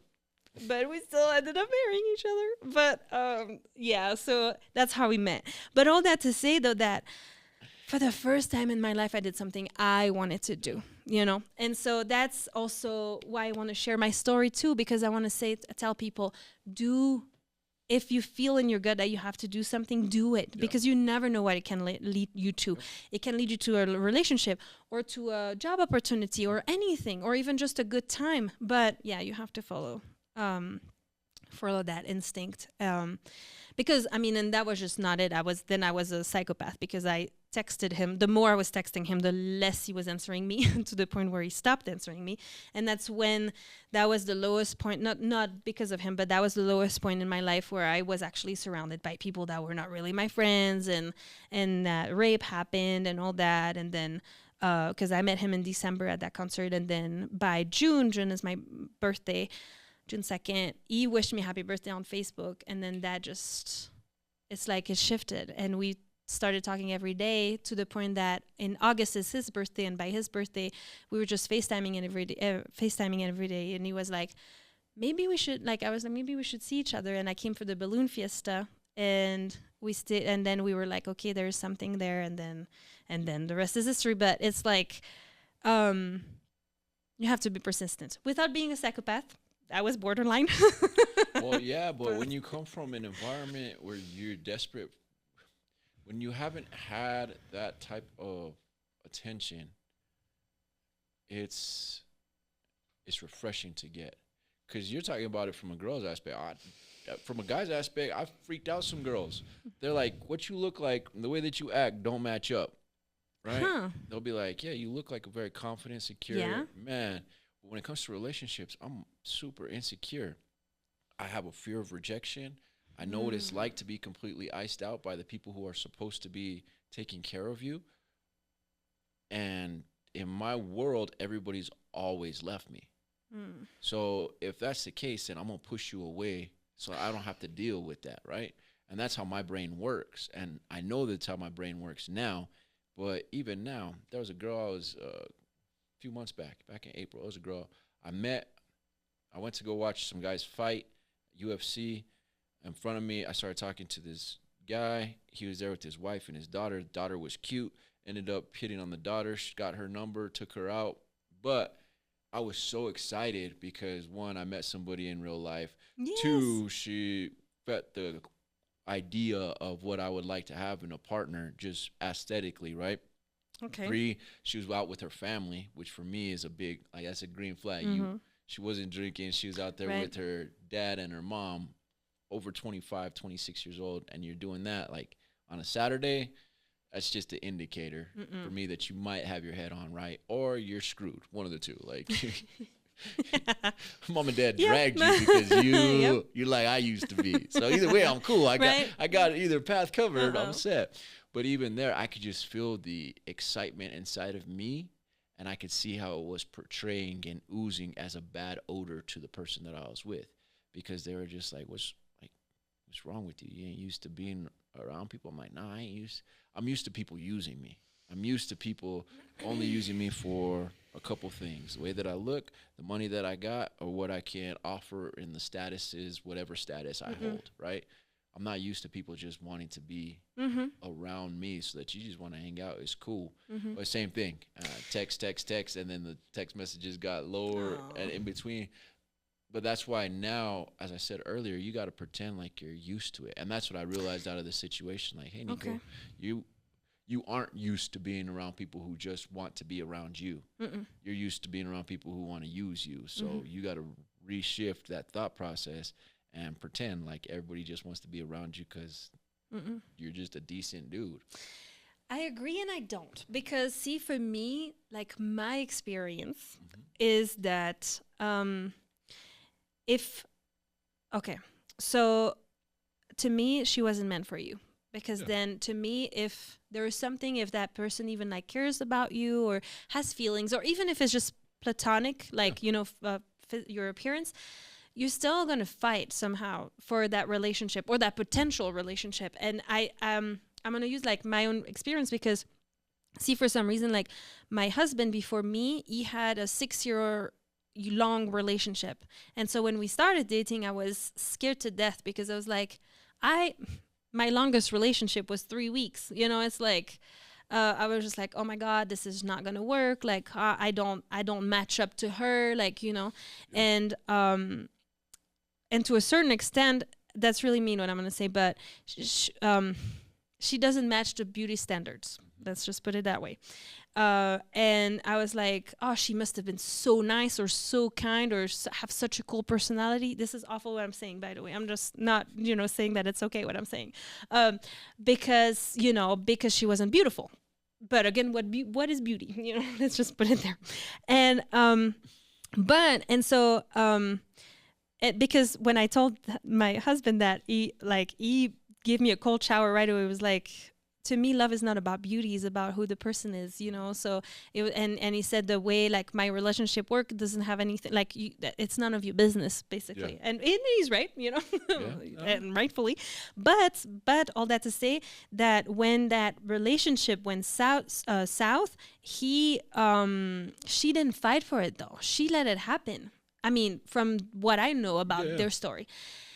And for me, in the beginning, it was really hard because we were opposites with my husband. And like, I'm really talkative, extrovert. Like, when something is on my mind, I'm going to tell you right away. And he's kind of different. He's more like reserved and, and he's going to talk about it, but he's going to take his time more than for me. I'm just like, I'm all fire. And so, in the beginning, I remember he came to visit me twice for a month in Belgium. That first month went really great. And then the second month, I took him everywhere. And we went to Germany and I remember that he had a hard time. He got sick, and I was just taking him everywhere, and he was tired because he wasn't used to it. For us in Belgium, we walk everywhere. I walked 40 minutes to work every day, and so I was taking him everywhere, and he was just tired, and he didn't want to do stuff, and I was just like, okay. But at that point, that second month he came was technically to ask me to marry him, because I came on a K1 fiancé visa, so the 90-day fiancé thing. So he had to ask me to marry him so that we could, continue the process and this and that, and I could move eventually. I mean, it wasn't like said verbatim, but it was the process. And so we're on the way to Germany, and it's ice cold in the car. And we get to Köln in Germany, and we get to the hotel. And mind you, I drove, I don't remember how many hours, probably like 5 or 6, and I'm tired, and I'm just like, but I don't want to be in the hotel room. I was like, Köln is so beautiful. We have like, let's go walk to the bridge and just, get some fresh air. And he was like, you can go. I'm just going to stay here. Mm-hmm. And I was like, oh shit. I was like, if he stays here, it's not going to work. It's not going to work because it's been ice cold for hours in the car. It's not going to work. And so, but, I'm like, all right, cool. And I'm trying to play it off. I'm getting ready and I'm like, okay, I'm going to go. And for some reason, he was like, no, I'm going to come. And so he's walking and we're walking, like I'm walking up front and he's like following, but dragging his feet. Yeah. And I'm like, oh, man, I cannot walk any slower because at that point we're going to stop. I'm walk any slower. And then all of a sudden he took my hand and, I'm going to try not to cry, but he started being emotional and he said, I'm so sorry. He said, I'm a piece of shit. He said, I'm sorry. This is not okay. I shouldn't do this to you. And that's when his mind shifted too. And he was like, I see that you're fighting for this relationship and for us. And I see that you really do love me. And, and so he said, let me walk towards you too, meet you halfway. And that's when it all shifted and it all changed. And so to me, that's when, that's why. And at that point we met in Vegas. We stayed together for a month, like physically, when he came to Belgium, and it was the beginning of that second month. So we didn't really spend a whole lot of time together physically, even though we talked every day on the phone and all that good stuff. But all that to say that when there is something, I believe that you fight for it, even though society right now, it's easier. You just press next. And how many men or women is there on earth right now? But how many Nicos are there? Just you, That's it. Just So, absolutely. Yeah, I believe that whoever is going to be, lucky to share your life is going to fight for it. Yeah, I agree. I agree with that totally because anything that you really want, you go after, right? Mm-hmm. Most of my stuff is business analogies, but I get a lot of individuals who are like, yeah, Nico, we want to have you come talk. I'm like, cool, let's do our initial call. Let's do our initial meeting. I'll go meet with them the initial time. They're like, yeah, we want to have you come. Okay. Cool, give me a date. Then they just stop, and I'm like, yeah, you guys didn't want me here. Yeah. You guys wanted some free stuff. When you need something from the grocery store, you got to go to the grocery store to get it. Like, the grocery store ain't just going to say, hey, we have a feeling that you need toilet paper right now. Here's some toilet paper. It's like, that's not how this world works. But you have to go after the things that you want. So absolutely. The other side of it that I will share, because I've dated throughout I've been dating for 20 years. That freaks me out. I thought about that the other day. I'm like, dang, bro. Been dating for 20 years and like intentionally dating with standards and qualifications, the right way for the past, I would say 3 years. But I know what it's like to have to get on the phone and talk to your dad or your mom prior to talking to you. I know what it's like to deal with social media and the social media drama. I saw Facebook when Facebook first. I'm older than Facebook, bro. Like, get out of here. Older than Google. So I saw all that stuff happen. And what I've really seen lately is that we as human beings believe we have so many options. And it's not just in relationship. We believe we have so many options with time, and you don't. We believe we have so many options with health, and we don't. Oh, no. We have so many options with relationships, and you don't. Sorry. Like, on average, I'm a pretty average dude. Like, in general, pretty average. When I compare myself to the industry that I'm in, I'm pretty average, right? Okay. If I'm comparing myself to the general public, I might be above average. But where are we comparing it? The options, though, I think we are fooled by the options that we think we have when we really don't have as many realistic options as society wants to push. Now, again, I'm going to nerd out a little bit. The government, the system, they benefit from people not being coupled up. They benefit from people not being in relationship. They benefit from separation. Like, just plain numbers.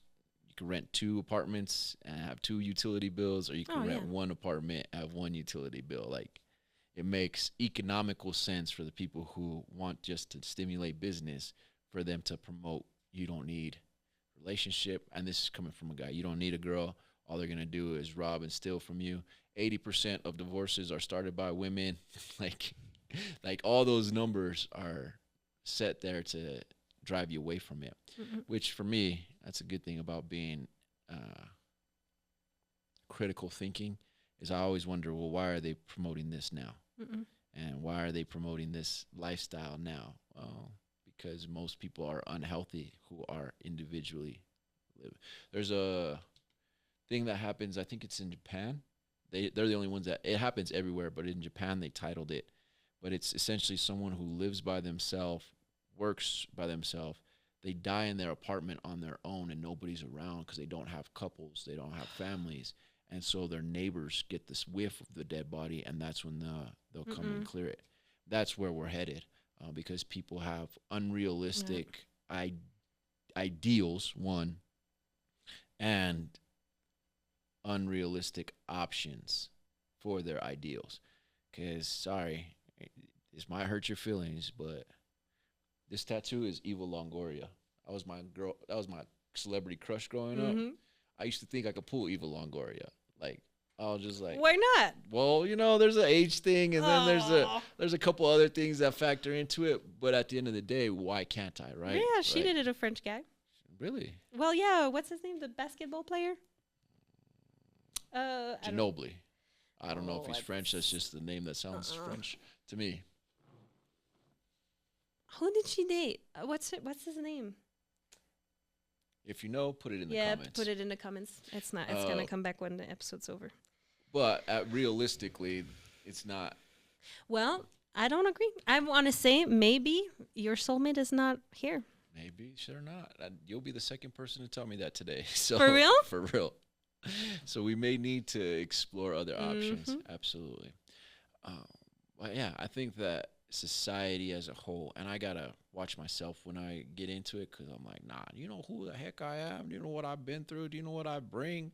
Any dad would be happy to have me with their daughter. Like, any mom would have, like, that's how my brain works in general. So I gotta tone that down just a little bit, because I think very highly of myself. Well, so what do you look into a relationship? Do you, see, I want to talk faster than I can.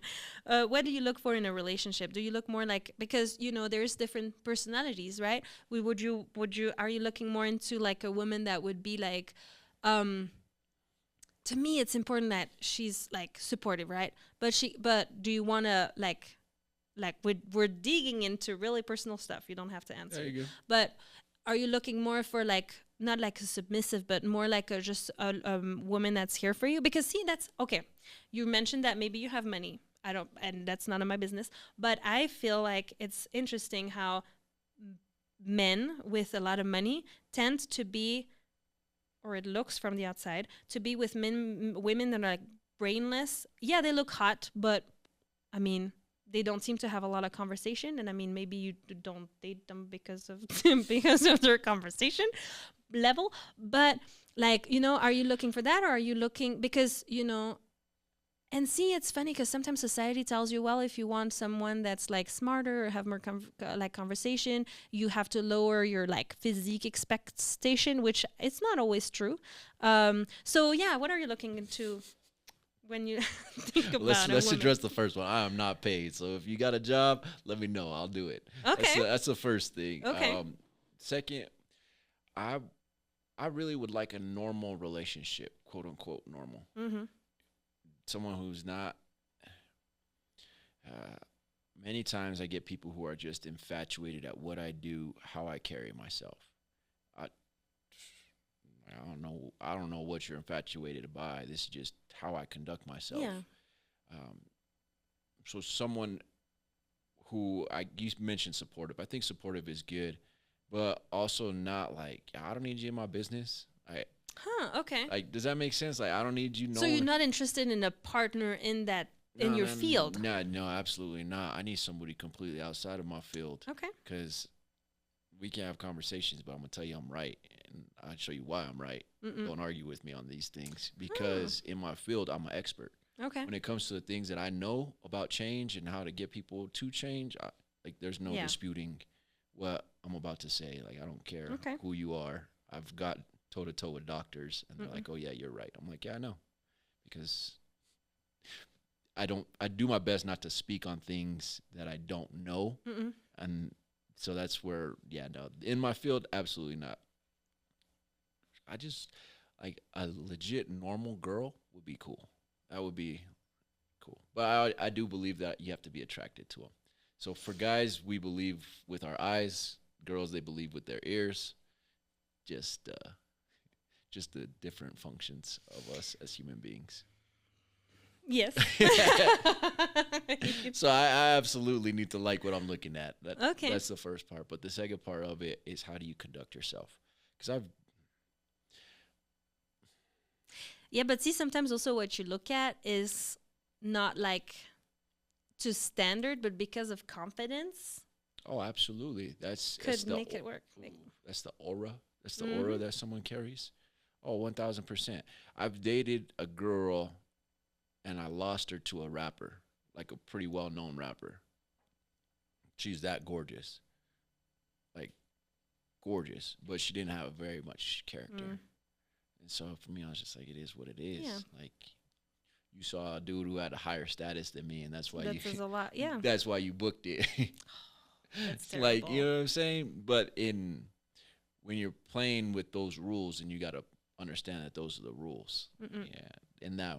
In that realm, in that lifestyle, in that chapter, those were the rules. If you have to have status, and if you don't have status, then you ain't gonna have the best things. So now, no, I look for somebody who likes data, likes to be supportive. Uh, I tend to look for introverts because I'm extroverted enough, and that don't work. Like, I'm sorry, spotlight's No. mine. Like, I think that's why we work a lot, like so well with my husband, is because we're opposite. he Yeah. likes all the back end stuff. Hey, you like the front end. Yeah, I'm with you. I'm the front end. Like, Yes, yeah, I'm front yes. end.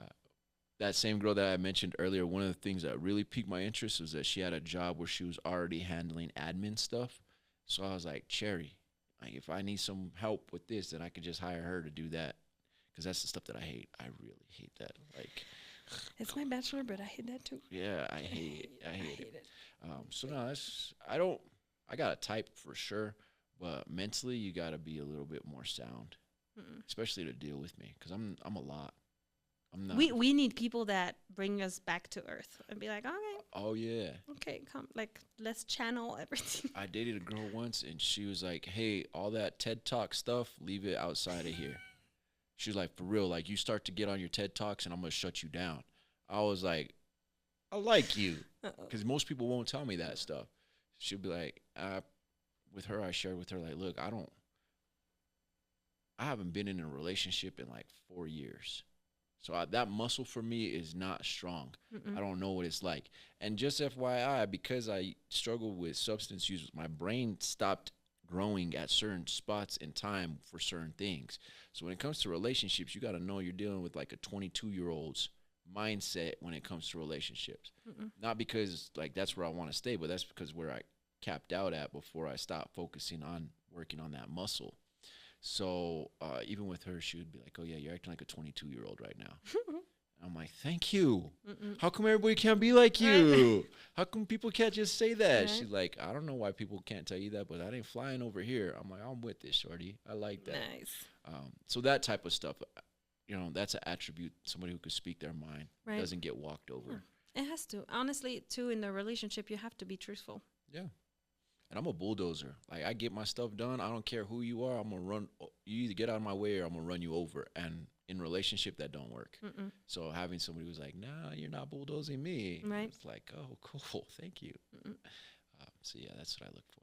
Nice. Well, in case Marie+One becomes a matchmaking podcast, I think we have a pretty cool picture. There we go. Yeah. And nice. That's cool. I wanted to move to my little cards. So we Yeah. have a tradition Let's do it.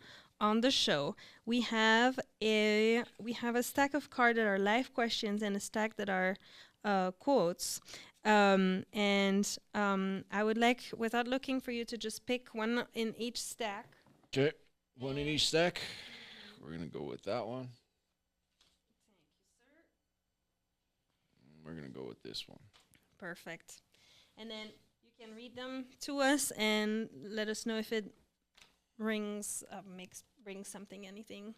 Okay. One's a life question, the other one's a quote. We'll go with quote first. The quote says, "The only limit to our realization of tomorrow is our doubts of today." Franklin D. Roosevelt. I think that just summarized everything that we talked about. That's insane. Yeah. Yeah. Yep. That just summarized everything that we talked about on our. In one sentence. When you were saying earlier, if you can't summarize it in a minute, Yeah. we summarized the 3-hour you go. podcast in Yeah. one sentence. Life question: if you could change one thing about your past, what would it be? Nothing. Yeah, nothing. Yeah, no. I used to be like, oh, nah, I'd stop being I'd change all these other things in life. Nah, Mm-mm. my life was curated in a way that I can be who I am today. And I don't know what life would be like if some of the situations didn't happen to me. Mm-mm. It's funny because I put that there because I have the same way of thinking for me. Like sometimes when I was younger, I wished that I could have traveled in time and tell my younger self and be like, it's gonna be okay. Like right now, you're crying because this boy just dumped you, and you feel like it's the end of your world and it's the end of your life, and you're never gonna meet someone, but you will, and you will have a beautiful little boy, and you will be happy. And but at the same time, I'm like, no, because if I had told my younger self that, maybe I wouldn't be here today, because maybe I wouldn't have fought as hard as I did. Yeah. And so, it's like you want to, but you really don't, because that's really where, unless you're really not unhappy with where you're at today. But then you can, if you know you're unhappy, then you can change it. Yeah, I was about to say, that's just perspective, Right. because what are you unhappy about? If you're not changing something that you claim you don't like, then you're actually promoting it. Then don't say you don't like it. Yeah, don't say you don't like it. You only change the things you don't. Boom. Mic drop. That's it. Perfect. Yeah. Okay, so before we go, sorry about that. Before we channel to slowly the end of this episode. Said slowly. I know. I just realized we were at 3 hours when you said that. I was like, dang. I know it's Thank you, Lester. the Appreciate you, dog. the magic power of the studio. So our last thing is another tradition in the show. But before we get to that, I wanted to ask you: is there anything that you wanted to talk about, or that we dive back into before we slowly head to the end of today? No, I think our conversation went pretty well, and I can sense that it's going to help somebody. That's all that matters to me. Right, as long as we help one person. That's it. But if you're cool with me promoting things, Yes, please. I run a program for individuals who want to change any type of vice that they have. It doesn't matter what the vice is. It could be eating, it could be drinking, it could be smoking, it could be porn. I can help you cut that out within 3 months, very simply. So if you're in need of something like that, or you know somebody who needs something of that nature, the program that I run has a 60% success rate. All the other programs within behavioral health have a 30% success rate. So I have a system, I have accountability, and I have a community that you can enter if you choose to. But just FYI, we don't BS. Like, I'm not going to sugarcoat stuff. So that's one thing that I run. The other thing is that if you are a business owner who needs wellness talks, guess what I do? I do wellness talks, because wellness is 8 parts focused off SAMHSA's 8 dimensions of wellness, and I address those in a way that we can get your employees to be more healthy and leverage the resources that you as an employer offer. So those are the 2 ways that I would like to promote myself. Nice. Well, thank you for doing that. I'm all for promoting other people, and and then if you're also interested in coming to the podcast and telling your own story, or promoting your own business, please feel free to come. And I would love to have you across from me. And you know what? I used to say it every episode, and I think it's been 1 or 2 episodes that I didn't say it.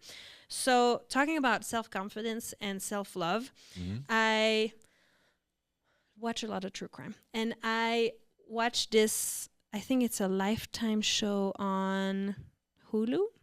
It's called Text Me When You Get Home. And it's her name is Desiree Turner. Her episode is crazy. So she was a high school student, and one day, like, she was walking home from school, and this like guy, like, schoolmate, was walking with her. She was kind of interested in him, but he wasn't. He just was faking it. And then a friend of his like joined, and they ended up shooting her in the back of the head, and she survived. And she has a crazy story. And so the episode is insane. I'm just spoiling it. Sorry, but it's insane because it builds up, and then all of a sudden she's in front of the camera, and she's like, "That girl is me," and you're like, "What the flip?" And so, and she lost, like, you know, when people have brain aneurysm, if they survive, most of the time they're like, their brain is like back into like the 6-year-old self that they were, and they have to relearn everything. And that's what happened to her. She had to relearn how to talk, how to walk, how to do everything. And she did that. Unfortunately, she passed away in April this year. Oh, this makes me emotional because damn, she had such a crazy life. But when after that accident, she started to grow flowers. And she wasn't like a key speaker, but she could have. I think that's what her life would probably have been, because she had really beautiful and interesting things to say.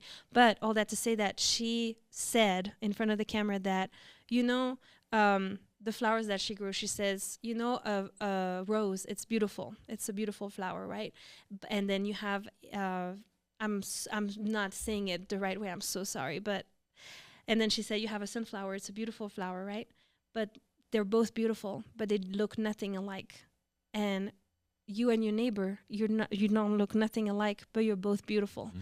And when she said that, it hit me so hard because, you know, little things in my life have been have been helping me build the confidence that the little wall that I'm building slowly.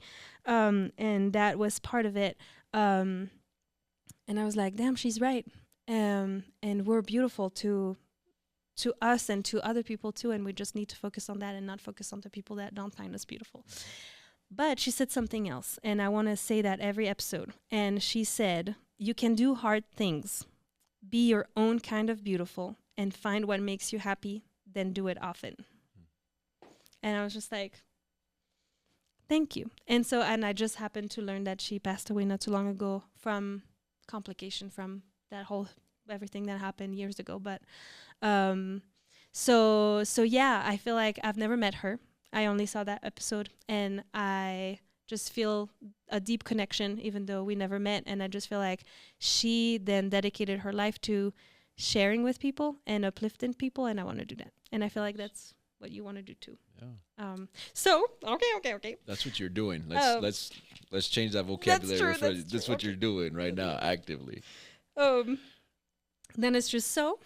Our last tradition in the show is that at every end of episode, I'm going to ask you a question that the previous guest asked you without knowing who you were going to be. I like it.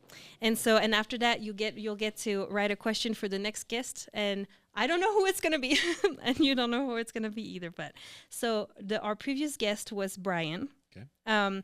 And his question was, okay, where is one of the best places you've been to, and one of the worst places you've been to? One of the best places that I've been to is Clearwater, Florida. Okay. I love that place.